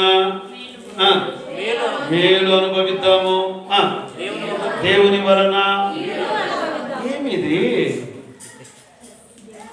అందుకే పాత నిబంధన వచనాలను అలాగే తీసుకుని వ్యాఖ్యానించవద్దు. పాత నిబంధన వచనాలను కొత్త నిబంధన వచనాలతో వ్యాఖ్యానించాలి. యోబు నాలెడ్జి అంటే నేను ఈ మాట అంటున్నందుకు మీరు ఏమనుకుంటున్నారో తెలియదు, కానీ మన నాలెడ్జ్ కంటే తక్కువ ఎక్కువ? ఏం చెప్పారండి మీరు? మన అడుగుతాను. యోబు నాలెడ్జి మనకు ఈనాడు అనుగ్రహించబడిన కొత్త నిబంధన లేఖనాల నాలెడ్జ్ కంటే, ఇట్లా చెప్తారు, ఈనాడు మనకు అనుగ్రహించబడిన కొత్త నిబంధన లేఖనాల కంటే తక్కువ ఎక్కువ? చాలా చెప్పడానికి భయపడుతున్నాం కదా, గట్టిగా చెప్పండి. యోబుకు అనుగ్రహించబడిన నాలెడ్జ్ కంటే ఈనాడు మనకు అనుగ్రహించబడిన నాలెడ్జ్ ఎక్కువ ఎక్కువ. యోబు ఏమంటున్నాడంటే, దేవుని వలన మేలు అనుగ్రహించుదాము, దేవుని అనుగ్రహించిన మేలును అనుభవిద్దాము, దేవుడు అనుగ్రహించిన దేవుడు కీడు చేస్తాడా ఆయన పిల్లలకు? అట్లా కదా పిల్లలు, నిజమే. మనం శాపగ్రస్తులు. కలువరి సిలువలో జాగ్రత్త వినాలి. మన శాపం అంతటిని ఆయన మీద ఎంత? అంతనా కొంతనా? రైట్. మన పాపం అంతటిని ఆయన మీద వేయబడింది. అంతనా కొంతనా? నీ గత పాపాల, ప్రస్తుత పాపాల, వర్తమాన పాపాలు అన్ని మోసాడా? నీ గత పాపాలు మాత్రమే మోసాడా? ఎగ్జాక్ట్లీ. ఆయన ఇంకా నీ కీడంతా ఆయన మోయగా మనలా కీడెందుకు ఇస్తాడండి ఆయన? మనకు మేలులు. ఇప్పుడు చెప్తాను ఇట్లా, మరొకసారి ముగిస్తాను నేను. దేవుని యోబు అనుకుందాం, నన్ను యోబు అనుకోండి. దేవుడు ఏమ్మా నోర్మల్ మూర్ఖురాలా? దేవుడు మేలిచ్చాడు, అనుభవించాము. దేవుడు కీడిచ్చాడు, అనుభవించాము. దేవా నువ్వు మేలిస్తావు, యోబు మాట్లాడినట్లుగా నీవు కీడు ఇస్తావని యోబు అన్నాడు. ఇప్పుడు కొత్త నిబంధన విశ్వాసి నేను. ఇప్పుడు ప్రభువా, నా కీడంతటిని సిలువలో భరించావు, నీ వద్ద నుండి మేలు చెప్పండి, మేలు మాత్రమే ఇచ్చేదేవా, నీకు స్తోత్రం. ఆమేన్. ఇది కొత్త నిబంధన. ఇప్పుడు చెప్పి మళ్ళీ అడుగుతాను మిమ్మల్ని, యోబు జ్ఞానము కంటే మన జ్ఞానం ఎక్కువ తక్కువ? ఇది బైబిల్ స్టడీ ఎప్పుడైనా చేయాల్సిన విధానం. నువ్వు సొలొమోను కూడా తీసుకోండి. ఇలా చాలా మంది ఒక వచనం పట్టుకొని వాదిస్తూ ఉంటారు, మనల్ని దేవుడు యథార్థవంతులుగా పుట్టించను కాబట్టి మనకు జన్మ పాపము లేదని వాదించి ఒక బ్యాచ్ ఉంది కదా, పేరు చెప్పలేండి. ఎందుకు భయపడ్డమేం కాదు, ఆయనతోనే వాదన పెట్టుకున్నాను నేను దాదాపు 30 సంవత్సరాల కిందట సిఎస్ఐ చర్చిలో. కాకపోతే అవన్నీ వేస్ట్, మనకు యూట్యూబ్లో వింటున్నారు, వాళ్ళ పేర్లు ఎందుకు. సో సొలొమోను ఏమన్నాడంటే, నరులను దేవుడు యథార్థవంతులుగా పుట్టించను, వారు తమ తంత్రములను కల్పించుకున్నారు అని ఆయన అన్నాడు. మళ్ళీ మాట్లాడుతాను, జాగ్రత్తగా చెప్పాలి. పాత నిబంధనలో సొలొమోనుకి ఇచ్చిన జ్ఞానము కంటే కొత్త నిబంధనలో యేసుక్రీస్తు మనకు అనుగ్రహించిన జ్ఞానము ఎక్కువ తక్కువ?